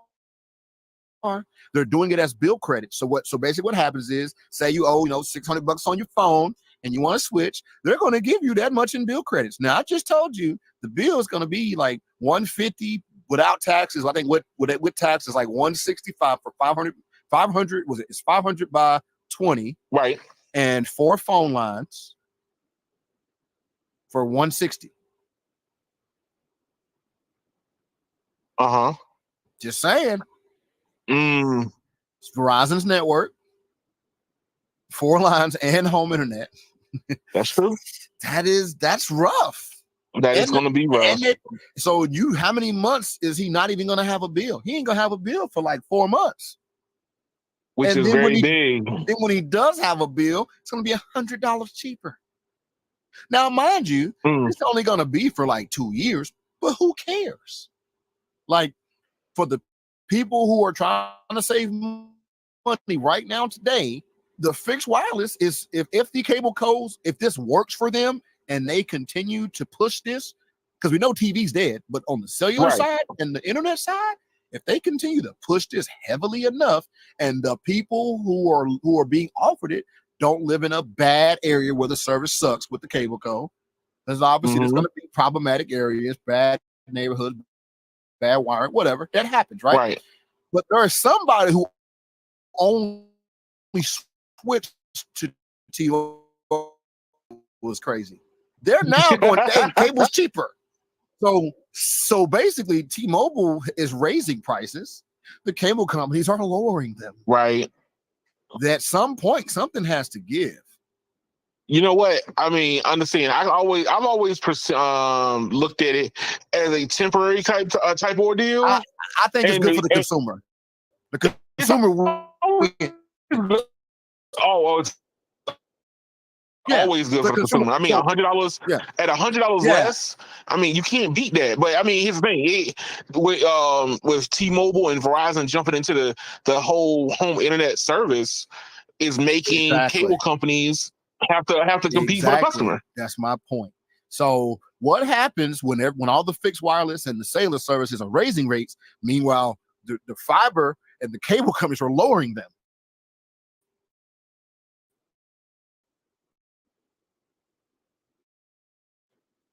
Eventually, the cellular company is going to have to come back down. There's your sign. We're heading back for a second season of fighting to the bottom on pricing. That's what we're headed for. So most likely, T-Mobile to compete, they clearly can't compete on speeds on the home internet side, but they can compete on some rates on the phone side. But here's the point: to get an equivalent T-Mobile price as the deals the cable companies are putting out, mind you, they're doing 4 lines for like $100 at 30 gigs priority per line. Right. T-Mobile's similar offering don't give you 30 gigs. No. What is 4 lines of essentials? Like $100, right? I think so. But how much data do you have priority? I don't even think you get priority data. I think it's capped. I think the data is capped at 100 for 4 lines. But that's all I'm saying. T-Mobile might be winning on the FWA in the places where there's no other landline offerings, but these companies are starting to compete. Hey, where I live, I can get 300 symmetrical right now for $49 and that's not even a promotional price. Why would I pay $50 for T-Mobile home internet? So you want to see a funny, a crazy metric? So here you go. Let's see. Fixed wireless customers are between 18 and age 34 in age. Yeah. Where the average range of cable is 25% of cable, which is the group that's doing the switching a whole lot more. Not the older people. It's the 18 to 34 that's moving fast and breaking things. Right. Which is good. It's good for the market, though, because, like I said, these companies have to now compete. So we had years of the cable codes raising, right? FWA comes in, provides more competition. Then you also have, like I said, you have competing companies building fiber. Right. Everybody is eventually going to have to turn around and fight to the bottom again. So it was like fight to the bottom, right? Then once we fought to the bottom, whoever pulled the most customers can now start raising their rates, right? You took all the customers to start raising their rates, and then eventually their rates get high. People go, well, dang it, we came to you trying to get away from this. But you know what? So now we're going to go back over there again. And it's just like tit for tat, basically. But you know what? This is something I never quite understood, especially with what Verizon and T-Mobile are doing with fixed wireless, right? Fixed wireless is basically just, a supersized cell phone that is being plugged in the wall. But so is your phone. Your phone has hotspot, right? So my take was always this: is they could have data capped the hotspot, but if you wanted more juice, you can always go to our home offering, right? That would lock people in more, because now they can just utilize what they already have. But that is why the point I'm trying to make is that we already know that T-Mobile has been dancing around Lumos. Right. I just told you Lumos has better pricing with symmetrical fiber than T-Mobile's home internet. That's true. Why do you think they're dancing around Lumos? Because they already know they can't compete with it. They're gonna have to get. This is one thing that's neither them are right about. T-Mobile's gonna have to get their own fiber eventually, dog. Well, then you already see that they're making moves in that I'm not direction. even saying for backhaul. I'm saying no. We're talking about straight up to the customer. Bundling. I'm saying just to bundle in the first place because you can't compete with these bundles from these other companies. Right. Yeah, and they're. Hey, look. I'm gonna be the first person to say it. Hey, you do have to be able to evolve with the times, and T-Mobile's gonna have to. Even Verizon, like they gave up on their FiOS project. They're gonna have to rekindle that. The FiOS is gonna have to come back again. But we don't. The problem is where do they end up doing it at? They're gonna probably have to start acquiring, local fiber companies. You said who? Verizon. Yeah, what's Verizon gonna do? I don't think they're gonna do it. We know how they are, bro. They wait till it's 5 years too late to start doing stuff. T-Mobile is trying to make moves now. When Verizon does fiber, to me, they probably do it better than anybody when they actually do it. But up to this point, they have shown no care. And if they really cared, they would be looking at these companies like Lumos, who are overbuilding other providers before they even get a chance to put fiber in the ground. That's the kind of company you need to go buy. But it's like if they start letting companies like T-Mobile beat them to buying these things, T-Mobile about to be the big bad wolf. Ooh. If they actually do it. Well, you could tell that this the obvious direction. Maybe like you just said, they already realized like, once the cable codes start matching them price for price and service for service, then what do you bring it to the table? Like, that's hard. That's hard to beat. Like, you're fighting to the bottom. Yeah, fighting to the bottom. The person might have great service where you are, but you're not offering decent service at a lower price. Yeah. When it's that's like I said, that goes back to what I said earlier, which is you should have started off low and worked your way up, but they went straight to the home internet product because they just wanted those metric numbers. It was like, this is a new category. Yeah. Here's a new category, right? But people already have phones.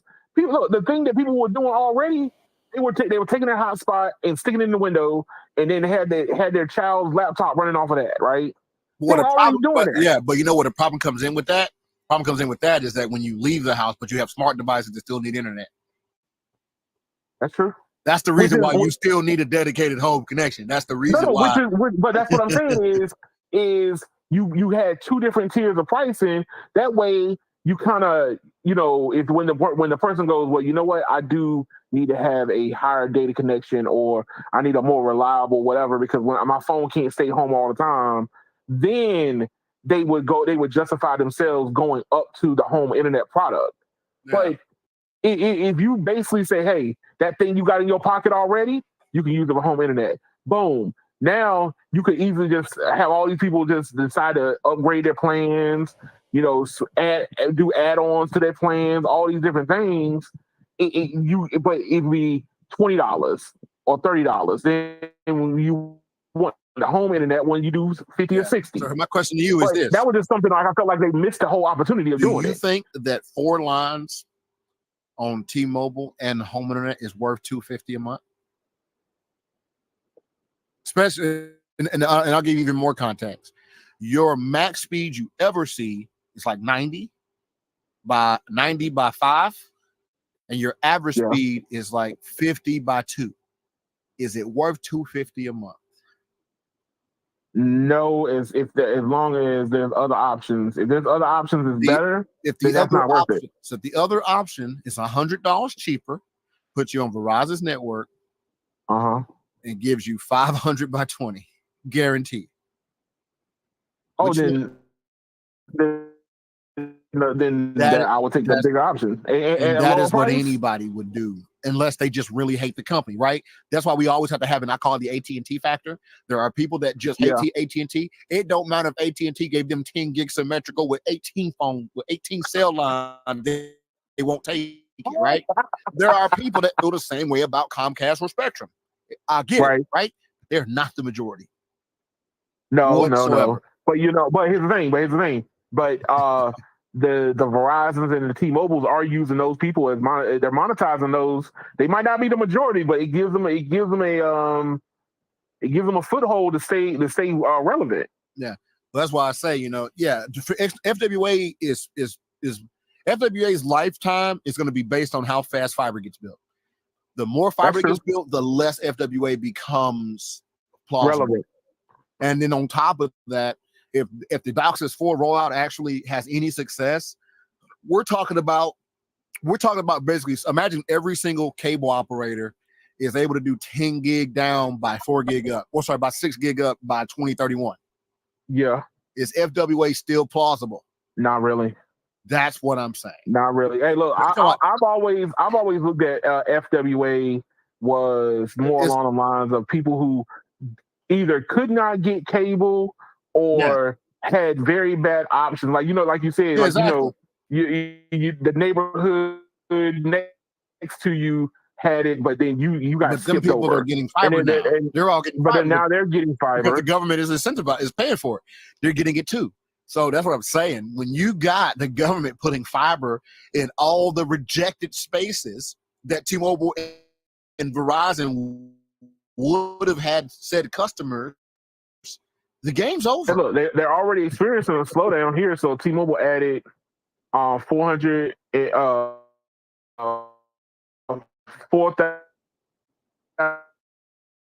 right? But during the last quarter last year, it was 541,000. So they're already seeing a slowdown, and that they don't give the numbers of people who are turning them back in. No, that's all I'm saying is that it's going to be a roller coaster, and then we know that. And here's the thing, right? If anybody even had a chance for FWA to compete with fiber, it's Verizon because they're the only one building millimeter wave. But once again, that's only in places where there's MCI fiber. And it's mostly city areas. Now, the problem, once again, is once everybody subscribes who can get it, that's the end. Right. Like, you can't. Do you end up overbuilding in an area there where the cable provider can come in and just take the customers once people realize they're more affordable. That's going to be the investment. The investment that Verizon will make. So it goes back to fighting to the bottom, like I just said. You take the customer today, right, and then you come back and get them tomorrow. Or we both end up having to lower our prices, and we both lose money. Right. This is the exact reason why Comcast and Spectrum don't build on the same street. They're selling the same product. When you're selling, if you sell ice cream, right? The worst way for you to make business would be for you to follow another ice cream truck around. That's true. My point exactly. Because they already hitting the customers before you. Here you come. They go, man, I already got my ice cream. That's my point. So guess what happens? Now you got to lower your price. Try to get a few scroungers. Like, hey, don't go to his truck, come to mine. Oh. Like at some point you both start to lose. That's what I'm getting at. That is the reason why I'm saying that at some point fighting to the bottom is bad for business for everyone involved. Now, if you take the T-Mobile approach, right? T-Mobile ain't even attempting to build millimeter wave. So guess what happens? T-Mobile ends up getting to be more profitable than Verizon because they're not investing as much and still getting customers. So yes, true. Verizon's product may be better. They may have better high speeds. It may be 10,000 times more stable. But in the long run, when you're all fighting to the bottom, you're the biggest loser because you spent the most money getting there. That's true. And there lies the problem. You can have a product that is tenfold better than your competitor. But if you can't sell it, it doesn't matter. That is very true. Very simple. So that doesn't mean that millimeter wave is bad. It just means that once this fiber footprint and if DOCSIS 4 pans out, right? Once those two things happen, FWA all of a sudden becomes the outdated tech. very quickly. Right. It's the same problem like with satellite from space, right? Yep. The only customers that's going to end up being left is the cruise lines. Yeah. Because Yep. and like this morning, I took a guy to the airport. He was flying to like Florida, and he worked on the cruise line. And he said, "Yo, we use Starlink." So their only access to internet on the open seas is from a satellite. But And guess what happens to them? Guess what happens to them whenever they're the only ones left? The rates go through the roof. There you go. Where you thought it was affordable before, now it goes through the roof. Yeah. So it's a double-edged sword, man. So get ready for those solar powered buoys to be repeating millimeter wave or something. But like really, I don't think FWA is going anywhere, but it's definitely not. It's not going to eclipse the entire ISP market. It ain't even going to take. I bet at peak FWA becomes max 35% market share ever. I believe it. I look at it as always going to be that option in the background. So, like I said, it's the people who, the affluent family who, can't get something from the cable company, or they didn't pay the cable bill and they don't want to pay what's left. So this is another option they have, right? That's how I always looked at it. It's never like, if I wanted to, I'm probably going to end up doing it myself, is I want to lower my cable bill. So I have to get rid of Comcast altogether. Yeah, and go to T-Mobile Home Internet, and then right? go to T-Mobile Home Internet, and then come back after after a month and become a brand new customer. Yeah, or whatever. But I'm going to tell you, there's another certain company that a month won't do it. Oh, you got to be gone for like 8 months. Oh wow! Comcast is a month. I've done it before. Comcast was about a month. Don't get me wrong. They might have changed it. They might have changed it. They might hook you up. They might be like want you back bad enough to hook you up with some deals, but it's still ain't the same as being a new customer. Put you like that, because new customers be getting like 2-year locked in deals, but like them people who left 6 months ago and came back, they be getting like 10 months discounted, 6 months discounted type of stuff. New customers are still getting better rates. Like I just said, new customers are getting 4 cell phone lines and 500 meg internet for $160, and they're getting $600, $700 bill credit on top of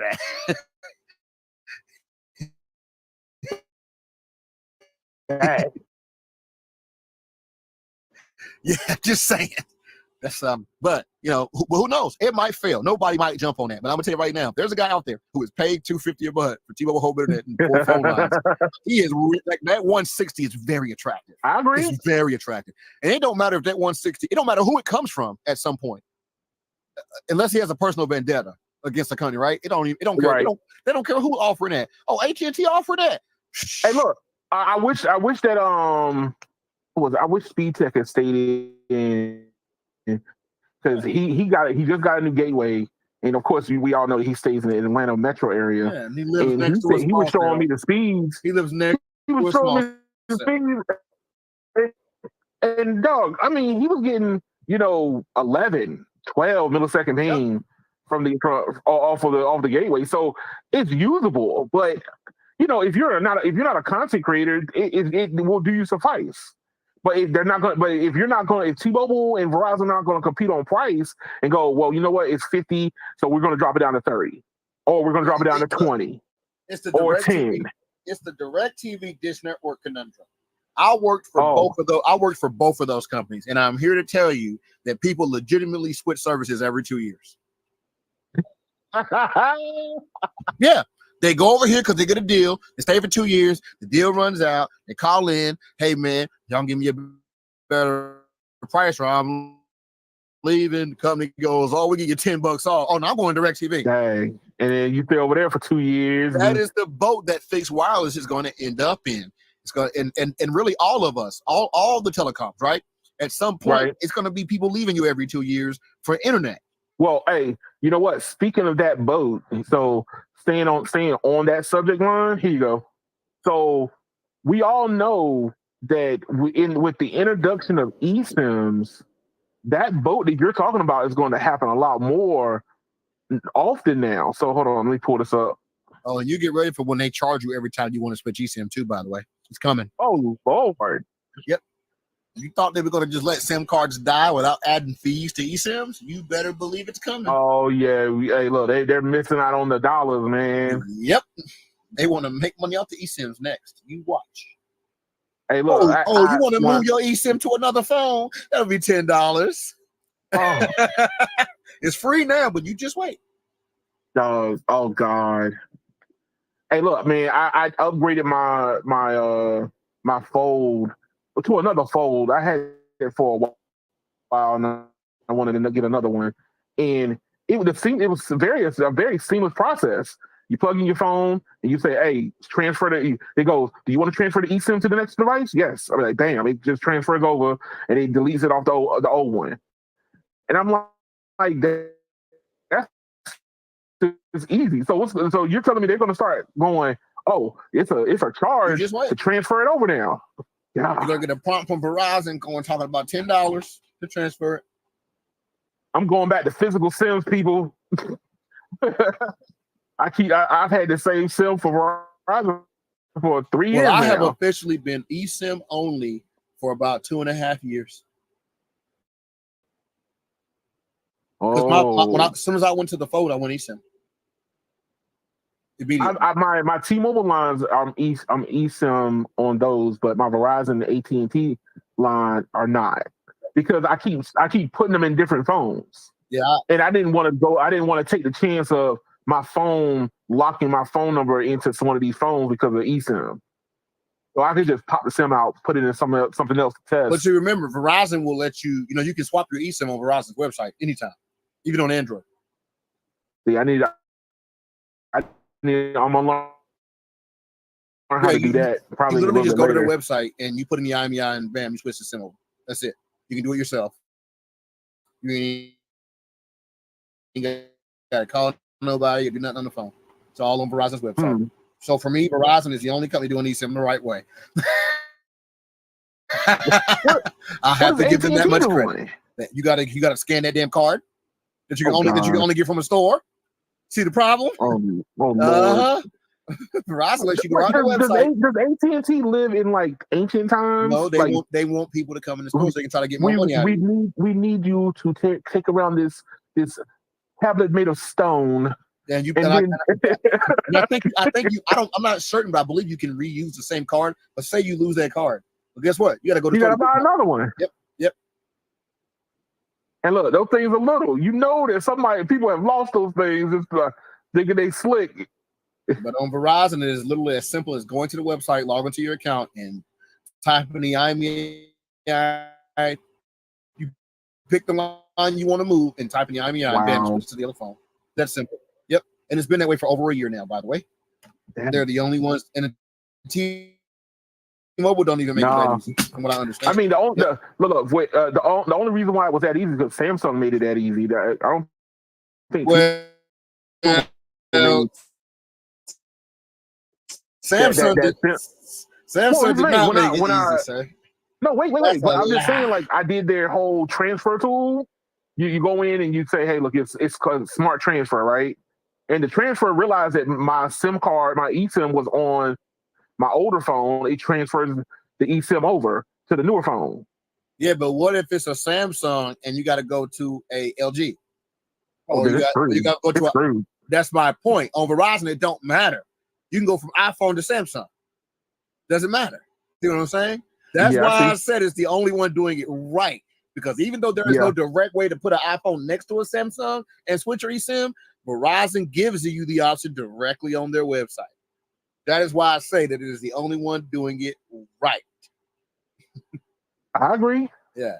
So I mean, the fact that Verizon is doing, we all know that AT&T will eventually get there once they go past parchment paper. I don't know. They taking too long already. They have to do parchment paper first, and then because they writing their 10 commandments on stone first, and then parchment paper, and then right here. If you go to Verizon's website, right, and you hit activate or switch device, and then you pick the line you want to do, and you literally have enter device IMEI. It hit check device, and then just send it right through. Switches over.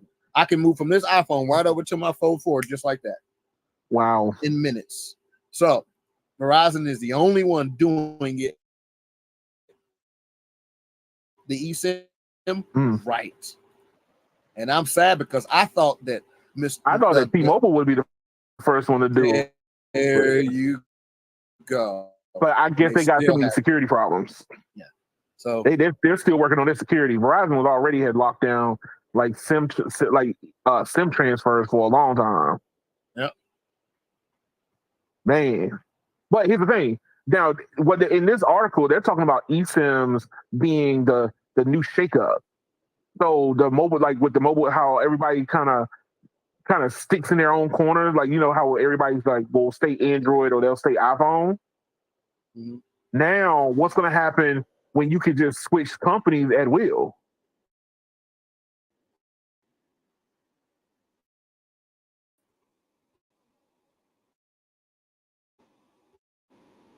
Tesla tech guy says you could do that same thing with AT&T. So I don't know. What is the link, or can he? Because like I said, I don't know. I know Verizon doing it for like a year and a half. I know back whenever that happened, AT&T you still couldn't do it a year and a half ago at AT&T. But I don't know. I have not. Like I said, my Verizon and AT&T lines are SIM only. I don't want to change them out just yet. Here it is. AT&T swap active eSIM. So it looks like AT&T implemented it in October last year. It looks like. Yeah. They weren't historically. So they graduated from parchment paper. Yeah, they graduated from you having to get that damn barcode. But that was annoying, having to get that barcode. That crap was annoying. It's like I did not want to go to a store to activate that phone. But the kicker is brand loyalty is going to be huge. You know, the whole idea of sticking with a service is gonna go away. It's gonna be like, yo, whoever gives me the better deals, like we were just talking about earlier, where fixed wireless is gonna start struggling soon because cable companies are going, hey, we can give you the 4 lines and internet service for $100 cheaper. That's hard to beat. What's gonna happen when, let's say that Verizon decides that, hey, do you want more than just Xbox 360 or Xbox whatever? Guess what? We can give you that plus cell phone lines. Then people go, oh, I can switch. And then they just switch over. The only thing that's got me dead, right, is like I'm dreading the day. I'm dreading when that article dropped. And it's like, new Xbox 2 5G compatible. I'm like, oh, here we go. Here we go. They're about to ship a freaking Xbox with the cellular radio already in it. It's over. I've been dreading the day it happens. The day that happens is the day that I no longer get on these podcasts. It's done. I'm done getting on YouTube. It's like we have officially reached the height of stupidity. Hey, but no radio. Remember, people want to take their stuff on the go. But if you already have, I said Xbox, your Xbox. If you have a hotspot on your phone, why you go play for another plan for the Xbox? While you're on the go.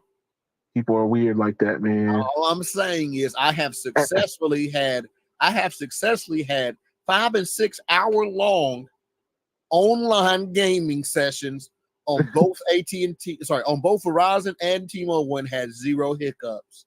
I don't need a dedicated 5G radio in the gaming console. No radio. I'm just saying, and then you add the fact that you once you transfer the eSIM over to your Xbox, it's on device data, so that means it's unlimited. Dog. Don't see, sir. You're not listening. You're not listening. How much data do you think you use playing Call of Duty for 6 hours on a hotspot, sir? Oh, dog, you don't use that much. My point is, you ain't even using a gig. Yeah. That's my point. That's a joke. It's a monetization for a product that you ain't even going to use. But no, remember, you already said they're going to start charging for you to swap eSIMs. Oh, so you got to give them an environment to start switching them in. Verizon made it easy. AT&T is going to make it T-Mobile too. They're going to make it easy for you to switch them, but it's going to be a pain in the butt trying to switch them back.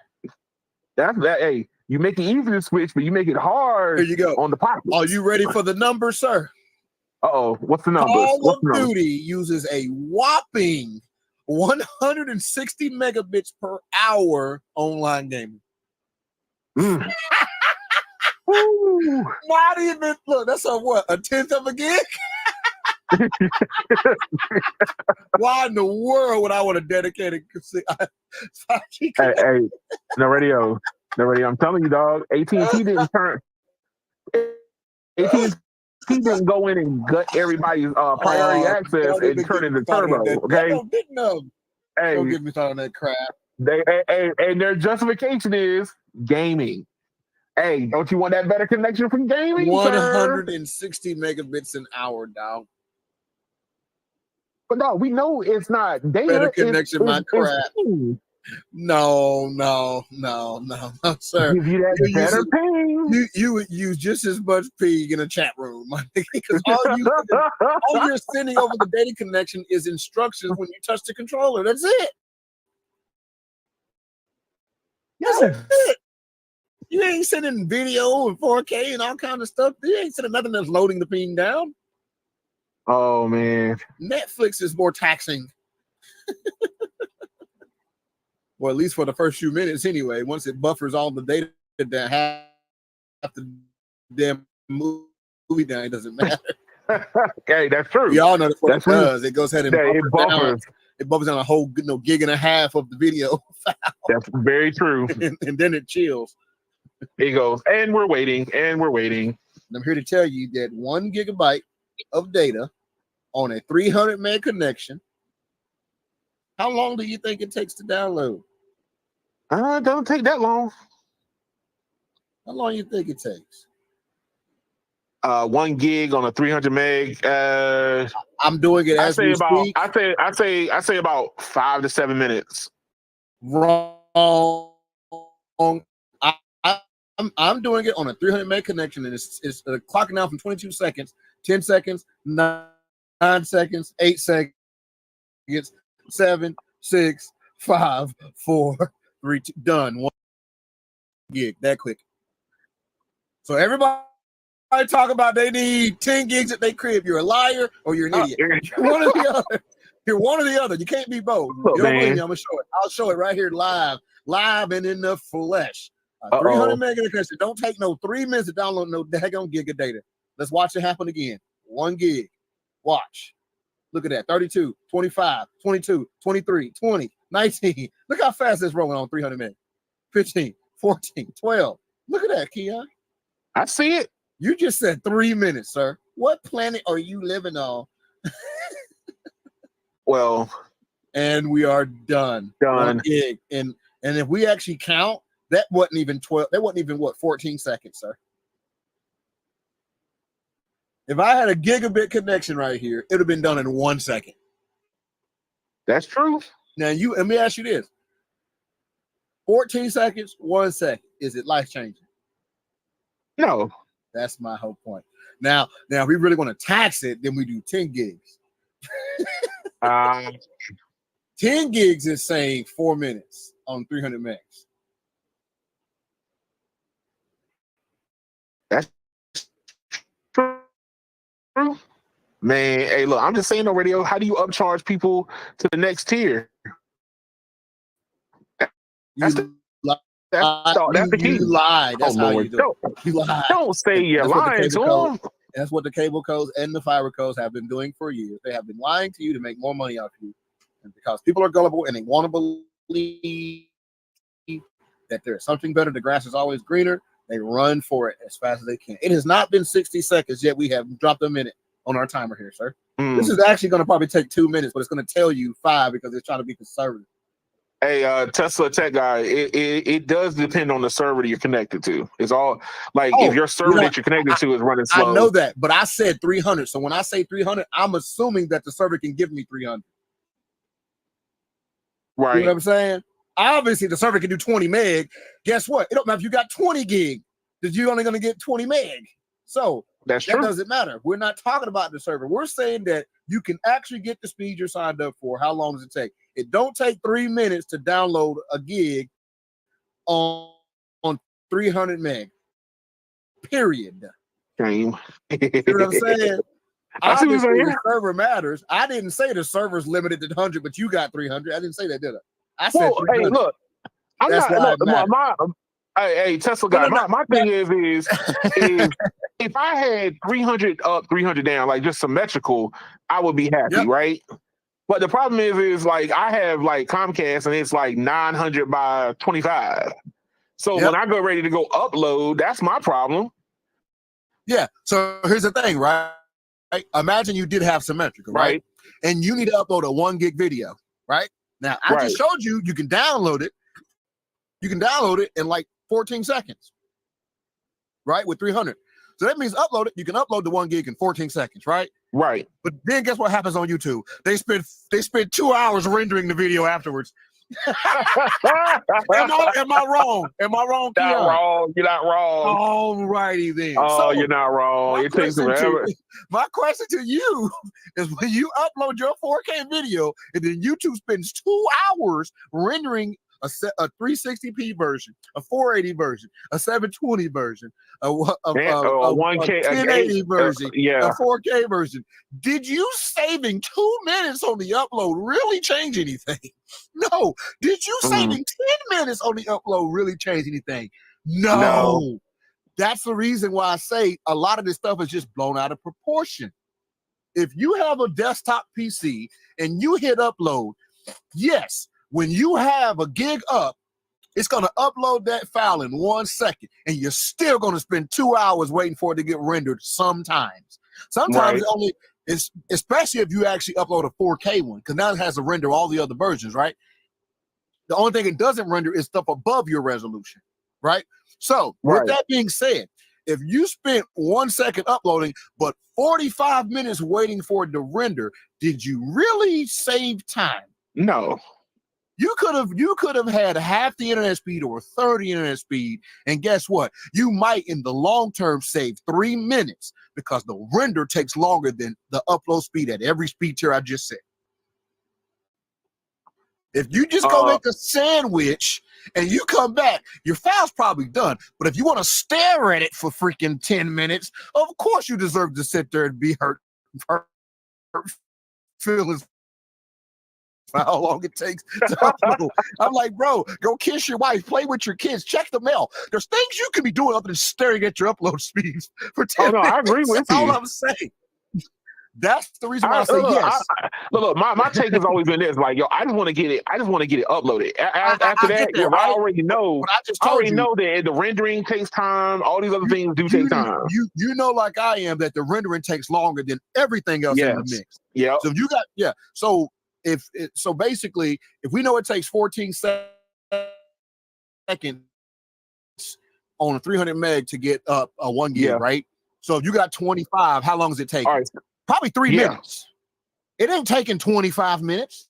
It ain't taking 30. It's taking 3 minutes. 3 minutes is long enough for you to go to the bathroom, take a poop, and before you can even get the first turn out, the upload's done. But you're over here talking about, if I had symmetrical, it'd be up in 10 seconds. It ain't gonna change your life that much. That's all I'm trying to tell people, bro. That doesn't mean you shouldn't want symmetrical, but what I want everybody to realize is that once you get it, it's like that new toy you buy, right? And you're so exciting that does for a lot of people. They get it and then they go, okay, got it now. Next. It's like, I'm telling you. Hey, no radio. That's the equation of when you try to tell somebody who sits at a bus stop all the time that they don't need a car, and they look at you like you crazy, like, yo, I need a car. And you're like, all right, cool. When you get one, you're never going to drive it. And as soon as they get it, they don't drive it. Look, I got to fight with a whole bunch of people in my own apartment complex. These people don't move their cars at all. All the ones that's parked in front of the main part of the building, they don't move for weeks. They don't move their cars at all. I'm like, yo, people go to work. There's a guy right now with a Mustang that he pays $60 grand for, and he wants a $400,000 Lamborghini. The month that once he gets to the point he can buy the Lamborghini, that Lamborghini is only going to be exciting for like the first 2 weeks. Yeah. And then he's going to be like, to everybody else, he's gonna still try to act like it's so cool to have the Lamborghini. But in his own brain, he realized that Lamborghini ain't that much more fun than the Mustang was.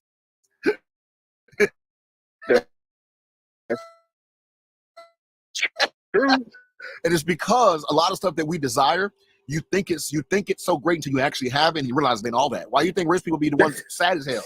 That stuff don't do as much for you as you think it will. But you don't know till you have it. That's true. You don't know till you have it. But that's the world, bro. Everybody thinks the grass is greener until they realize it. Like it's a different green. No.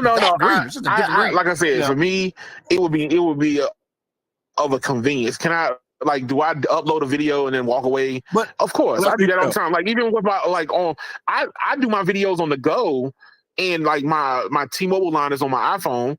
I literally just drive around with customers in the car. I upload and I don't even look at the phone no more because I know it's gonna take forever for it to upload and then render. Yeah, but here's the thing though. You mostly do live content, and I guarantee you're not uploading 5 gig videos.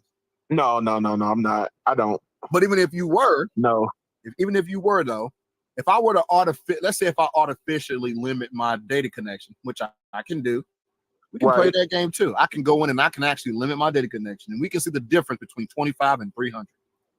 Limit yourself to 500 kilobits. Oh, by the way, that 4 gig file, that 10 gig file on 300, it took approximately I should have been talking about it. It only took like 3 minutes and 10 seconds for 10 gigs. Mm. If I'd have had 1 gig speed, it would have took what, 1 minute? Yeah. Yeah. That ain't life changing for me. Now, don't get me wrong. If I could click a 10 gig file and get it in 1 second, now we talking. You get what I'm saying? Now we talking. But that's gonna be what you're gonna have to have 40 gig data to do that? Yeah. Yep. I'm just saying that's what it's gonna be like. Yo, you want that new Call of Duty? It's 100. It's 200 gigs. I'm like, oh, I got 40 gig internet. That take 3 seconds. I'm done. Boom. But I clicked on it. It's done. No, you're not done. You know why? Because the computer's about to take 20 minutes to unzip it. 3 hours later. I downloaded it 3 hours ago. Yeah, it takes a while for it to upload. The moment that you realize your internet is faster than your processor. Wow. It downloaded so fast. Bro, now you're gonna have to wait anyway. I have legit seen people that had like outdated PCs but had ridiculously high-speed internet. It takes longer for them to install the game than download it. Shame. No, yeah, that's bad. But then here's the thing, like I said, how do you upsell? How is these telcos gonna upsell the charge? That's the key. That's how you do it. You lie, and people love lies. People don't want to know the truth. You know, like I know people don't want the truth. People like lies. Man, I don't like lies. People buy Land Rovers. Oh God, they're being lied to. Those cars are the biggest piece of junk ever created. People still buying them because guess what? They got enough money to not care that they just bought a car that in 2 years is going to be a paperweight. They don't care. They should spend your money on the G-Wagon. Spend your money on the G-Wagon. Well, the G-Wagon is a Mercedes, right? That's better than Land Rover. Yes. But people still, like, all I'm saying is, like, people like being lied to. Man, I don't see you. I'm telling you, dog. Just have it. Because sometimes people just want to, like I know, some people just want to have stuff because everybody else got it. That's true. I want it because I got it. But that's why the argument I used to have, right? I would have customers all the time that would have like buffering issues, and it would always be the Fire Stick. Never fail, Fire Stick, right? Right. These customers would be getting, as soon as they call in customer service, the first thing they try to do is upsell you to a higher speed internet. Right? Right. Or you said the trigger word. Oh, they go, do you game? Yeah, I game. Oh, you gotta get the higher speed internet, right? And then you ask the customer, you say, hey man, if you had to go back over the last 30 days, how many big updates did your game get? Oh, like not enough. They go like one. Oh, how many new games did you buy and have to download? Oh, only one. I go, so wait a minute. You want to pay? Do you really want to pay an additional $40 extra a month to have the gig speed, so you can download one thing faster every month. You are right. Dang, man, I never thought about it like that. I'm like, bro, you're paying as much extra on top of the base speed, which at the time was like 200. You're willing to pay an additional $40. Sorry, the additional $40 so you can download one update faster every month. Right. $40 will buy some games. That's true. So most of the people, when you tell them like that, they go, like, oh no, you're kind of right. I'm like, I'm gonna go in the kitchen and make me a sandwich and wait for this thing to finish downloading. It's like, yo, my game gonna download 1 minute faster, or maybe 2 minutes faster, and I'm gonna pay $40 more every month for that update to be faster one time or twice. It ain't worth it. The issue that you have is companies want to upcharge you for whatever service they can get. Like with us seeing what AT&T's done with the AT&T Turbo, like, oh god. People don't even see a difference in it, which I'm like, first of all, AT&T network wasn't even worth what I was paying for it in the first place. Now you're talking about you want to take priority from me and then upcharge me for something extra. I don't even know if that extra is going to do me good in this place. Yeah. You could be just giving me my same crap that I had before back. Oh, I just limited my computer to 25 megs, by the way. Okay. I just want to see what the timer says, so we know what the difference is. Right. And we'll do it. You gonna pull it up on the screen? Oh, it's gonna be a big difference. But my point is, you have to ask ourselves, like, is it day and night? Right. Right. Or like I said, if I have a new keyword, it's called the sandwich factor. By the time you make and eat a sandwich, will there be a difference in your perception of the experience? Oh, wait. That is the question. Hey, we gotta add in there also making some Kool-Aid. Yeah, okay. We gotta make a sandwich and some Kool-Aid. Look, man, we all know that. Okay, look, you gotta make the Kool-Aid takes time to stir. The sugar don't be dissolved like immediate, dog. So like, you don't know, the Kool-Aid is dangerous to add into that. Hey man, I'm just saying, look, you make a fresh thing of Kool-Aid with it, you be good. Well, first, let me verify that my limitation is actually working. This router, I'm on a secondary router. So I have a main router in the home and I have a separate router in my man cave. You making sure that you're on the secondary router? Well, I know I'm on the secondary router. I want to make sure the limiter is actually working. So I'm doing a speed test real quick to make sure that the limiter is actually stopping me at 25 megs. And it is not. So I wanted to so let me double check some of this. Oh, I know why. Here we go. I didn't hit enable on the damn QoS. All right, now my limiter should actually be stopping me. Let me restart the speed test. I want to make sure that I'm only getting 25 megs. I just limited my speed that it's going to allow me to get. And I mean, you can still game on that 25 megs. So yep. So look, I'm now limited. Look at this. I see this dropped me below. It dropped me to 21. Dang. Okay. So I have artificially limited myself via the router's GUI. Okay. Right. So I want to see how long a gig takes on 25. So we know how long Keon's upload takes, okay? Yes. Oh Lord. We want to know how bad is Keon's upload. It's gonna be long. This is the sandwich factor, people. The sandwich factor. It's gonna be bad, but we gotta do the sandwich or poop factor. Okay. You gotta take a poop, or or how about play with or speak to your family, things like that us nerds don't like doing. How long does it take? How long does it take? Uh-oh. What does it say, Keon? Look at the timer. 7 minutes. Wow. So let me ask you a question, Keon. Can you get up from your desktop, go over to your kitchen, make a sandwich, and eat it in 7 minutes? Oh yeah. What kind of speed sandwich making is you doing? 7 minutes? Do it. Hey, I can do it. I can do it. You over here doing? You act like you're working at McDonald's. Hey, So here you go, though. It takes 7 minutes. Have all the ingredients already out, ready to go. So you have an hour-long 1080p video. You're gonna put a 1080 video. You're gonna put on YouTube. It takes 7 minutes to upload, but 2 hours to render. Did you change anything by going from 25 up to 300? No. That's my freaking point. No. This is the stuff that nobody does. They just say stuff. They act like having symmetrical is just shaving millions of minutes off your life. It's not. You're literally going from 14 seconds to 7 minutes. And I'm sorry, but I've been on there for 35 years. 7 minutes is nothing. I come from dial-up when it took 8 hours to get one song downloaded. Lord. Okay. So hey, maybe that's why. No radio. As a tech person, I would love symmetrical, but I know everything you're already saying. I already know because, hey, everything else on the back end is what takes time. It takes time for the packets to unload on mine. It takes YouTube time to render the video on theirs, but the connection is not the issue. I want to see what symmetrical look like in the first place. Like I want to have the experience of it. I am now showing you the difference between your upload being 25 and you going to 300, and the difference is 6 minutes. The difference is 6 minutes and what 39 seconds. Yeah. Is that game changing for you? No, it's not even close.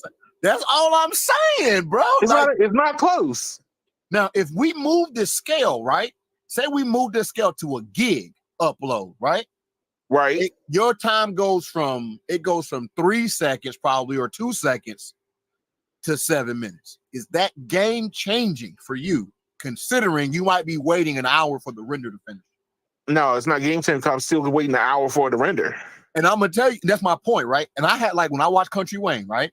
Sometimes I'll catch Country Wayne's new video because he puts out 10, 15 a day, right? Sometimes I'll catch it so early, only the 360p version is available. Because it's still rendering everything. Still rendering. And I'd be like, man, I can't even watch it like this. I'm gonna have to wait for it to finish rendering. Even the viewers are waiting for the render to finish. That's crazy. Oh man. Even the viewers are waiting for the render to finish. Let me find out y'all viewers is bougie too. I only watch in 4K. I don't partake in this 1080p. And if anybody has a question, the reason why that's happening is because he's making the video public immediately. He could just upload it but not make it public until the render finishes and then hit public, but he doesn't do that. As soon as he puts it up, he makes it immediately available. Right. And that's why I could get on the video and it'd be 360. And I'm like, man, I'll come back later when it renders. So I'll watch it. You hit watch later. Yeah. But that's my point, man. It ain't life changing. That's my whole argument. Man, hey, no. Hey, look, I'm just saying. When you hear these people, your logic is bad for business, though. I feel like this is what these guys want to do. They want to finish doing. They want to edit the video. They want to edit a video for 2 hours straight. Hit upload and it be done in 2 seconds, and then shut the computer on immediately. And I'm here to tell you, sir, I ain't never in my life. I've never turned off my computers. I've never in my life been working for 2 hours straight and then immediately just shut everything down. Ever. I'm always gonna let me check this. Let me check this website real quick about that item I was looking at. I'm gonna do something else, right? These guys act like I gotta turn my computer off right now. Right now. I can't wait 7 minutes. Oh no. I get it. Norio, I don't think I've ever turned off my computer like intentionally, I'm leaving right now, let me turn my computer off, unless I'm going portable. Even then I had my yoga on for days. Mm-hmm. I just close it, throw it in my bag, and it'd be like, all right, cool, I'll come back to it later. I don't even turn it off. I'll tell you, my Legion never turns off. My yoga turns off because I have it set to automatically shut down when I close it and automatically start when I open it. My Lenovo doesn't shut off. Yeah, but I press the power button, it puts it in standby. All right, our 1 gig upload test is about to be done. I should have actually started a timer to see how long it actually took.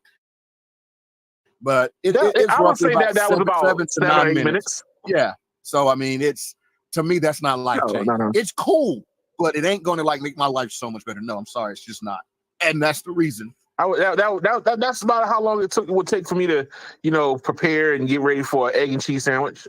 Don't get twisted. If your line is tech tips, right? Yeah. And you're on a company where you're uploading 15 videos a day and they're 10 gig files. Okay, now we're talking. right? But if you're like Curtis, the food critic who likes to eat hot dogs, you ain't doing 15 freaking 4K uploads No, a day. you can wait. You can wait. Matter of fact, go sit around and think about your next video. Wow, this video is uploaded. That's not saying that nobody needs that speed. It's just saying that most of us will have minimal improvements to our workflows from having it. That is it. That's all. That's all. The number one, the number one thing you get from is you feel better about it. That's the number one thing you get about it. You feel better about it. And guess what? Some people think their feelings matter. Hey. There ain't no radio. God. Hey, look, Tesla Takedown says, how was it? I bet no radio knows how much data a CNN live user uses in an hour. You said how much what? CNN live user uses in an hour. I can find out though. Hey, but you know what? It's probably not that much. Not that much. If they're live streaming, is most definitely not that much.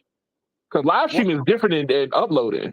Yeah, live speed sips data. I mean, yeah. I mean, when I do my live streams, I'm surprised at how much data is using. Well, of course, it's using like even. Go ahead. No, don't stop talking. Go ahead. No, I was just saying that, when I do my live stream, so I can show, the performances of my cell phones and what cell service I'm using. I think 1080p is. I don't want to see it. It's like 8 megs. No. Yeah, about 8 to 10 megs. You know what CNN's says that the required data speed is to watch them live? What? 700 kilobits a second.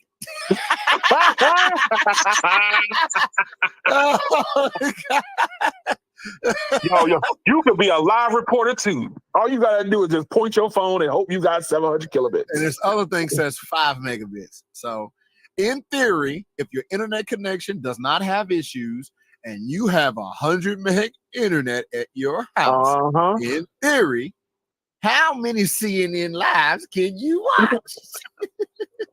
You can do a stereo live for multiple camera angles off of one cell phone connection. Well, I'm gonna go ahead and give y'all the answer. You can watch approximately 19 CNN lives. You can put 19 smart TVs in a house and run them all on 100 meg internet for 1080p. Wow. But if you call one of the cable codes or the fiber companies, you tell them, I got 9 TVs I stream to. Oh, you need gig. You need gigabit. We got to sign you up for the gig. And then they mute the mic. They're about to get us one, y'all. Yeah, we were. Hey. Just reel them in a little bit more. Don't go fast. Don't go fast. What I want all y'all to realize is that even your major broadcast cable companies, they're fitting 9 HD channels in 38 megabits. 6 megahertz of spectrum to broadcast 9 HD channels full time. 6 megahertz. Look, they're not selling speed to themselves, no radio. Understand? You sell to the customer, you get them addicted. You don't get yourself addicted. You already know better. And whenever IPTV becomes the standard across even the cable codes, even less. Yep. You're talking about each channel is going to take up the equivalent of like a half a megahertz worth of data throughput. See? And they're going to be 4K. Because of compression. Hey, no, radio. We worried about 8K now, man. That's what we worried about. Okay, you'll be able to do 8K in like a 2 megahertz channel. See? Hey, I feel you, man. I feel you. I'm right there with you. Man. Yo, hey, look, hey, I want to say to all the people out there, the upcharge is sometimes not in your benefit. It's sometimes not in your benefit. You're paying more for nothing. Let's see. I exaggerate when I say that, y'all. I'm just being funny. 8K gonna be like 100 megs a second for 8K, and that's uncompressed, honestly. So, hey, I mean, 4K is 25. Yeah. 4K is 25. Well, they've got it all the way down to like 12 if they're using like the intelligent rendering. They can get it down to 4K all down to 12. And AI is going to make it even lower. Remember that, guys. AI, that's another use for AI. They're going to be able to delete literal frames, and AI will redraw them on the spot so they don't have to actually move the data to play it. Yes, sir. There's already a form of it happening, but AI is going to make it even more crazy. Scenes that are stagnant, you can just delete whole scenes almost and send it over the web. Yeah, you just send the instruction set and the AI recreates on the spot. Yep. But here's the thing: now you got to have AI on the device that you're sending data to. Well, because it has to be reconstructed. But it's simple AI, because here's the deal, right? What you do is this is in theory what you would do, right? You have AI assess the original file. Say the original file size is 100 gigs uncompressed, 4K. I don't know. Yeah. You have AI scan that, and then AI spits out a 10 gig file. That's true. Takes 100 gig, turns into 10 gig. And then you go, that's true. And then you turn around and go, all right, now we want to cut that in half again. Oh no. You see? So then what you do is you literally come up with a database that has instructions for every little thing. So like, say the database goes, hey, we need to have 10,000 possible moles. Like there's a mole on an actor's face, right? You have the database save 10,000 moles, and then you save those moles on the machine you want to stream to. So now you get to delete all the moles from the movie. Oh gosh! Because the target machine can redraw the mole. I'm not joking. I'm serious. Like, I'm so serious. Now take that and apply it to every element in the film, and next thing you know, you got a freaking 8K movie that's 2 gigs. It's that serious, because all it has to do is save the instructions for how to draw a database of things, and in the event that you need to trigger those things, the neural processor can go in and go mole, Coca-Cola can, Mountain Dew can, Sprite can. Like, it's got them all saved. You don't have to download the data for it. It just knows there's a Sprite can coming up. Right. Like, really? Yeah. This might sound silly, but this is real. No. I believe it. I believe it. So, yeah. But yo, hey, No Radio. Before AI gets ready to shut me down, I'm gonna shut myself down before. AI admin. Ooh, AI admin. Oh, you think admin loves T-Mobile? Wait till you get AI admin. Oh gosh. Oh Lord. That AI admin is gonna be obnoxious. He's gonna legit twerk in the phone on the live. That's exactly what they're gonna have me do. I do not approve of this message. Okay, I do not approve of this message. I did not give permission for my likeness to be twerking in a pink thong. Okay, just keep that in mind, people. Well, I never gave this. Why do I feel like I'm always crashing your podcast, but I'm invited? You are. I'm crashing. Look, Brandon should have stayed, because when Brandon was here, I stopped talking because I let him have the floor. I can't be the only guest in here. We need people to stay so somebody else can take the damn stay floor. long enough to be able to get to the end. so I can quit being the person that is constantly yelling at Keith. Oh no, man, that's just a natural form. Hey, I find it all funny. It's all love. But yo, hey, let me point out one more thing before you close it. My machine is still limiting me to 25 megs, and the podcast didn't skip a beat. See, that's good. See. Your connection didn't even drop. It didn't even move. Point out how much it doesn't matter. That's all I want to point out. It didn't even move a little bit, man. Hey, but no radio. It's about the bragging rights, though. It's always about bragging rights. Hey, if y'all want to give y'all money to companies who sell you products you don't need, congratulations, you played yourselves. Let's shut it. So, Keon, wrap it up, son. Hey, I would like to say thank y'all for stopping by. Appreciate it. Please like, share, and subscribe to the channel for all the shenanigans that go on this channel. The podcast be getting a little, slap happy. We get goofy as it gets later, because that probably means we're sleepy. That's exactly what it means. You get the sleepier you get, the goofier you get. But Thank y'all for stopping by. I got some more videos coming up. The one that I was doing just recently is the one that I was inside of the garage and showing people what cellular look like when it's actually being constructively constructive interference and what it looks like. T-Mobile didn't do so hot on standalone in there, but it still was having better speeds than their counterparts, which was still kind of funny. But those videos are going up. Take a look at them. Give me what your ideas, what you might think. No Radio, where can we find you on the interwebs? I already know what web you're actually going to be in, but go ahead. I'm in your mama and your grandmama's web. You can find me in your mama's sock drawer and your grandma's closet. It's your boy No Radio, aka Aries. I've had a ball, Keon. I appreciate you for having me on the show this evening. Most definitely, sir. Most definitely. Thank y'all for stopping by, and we out.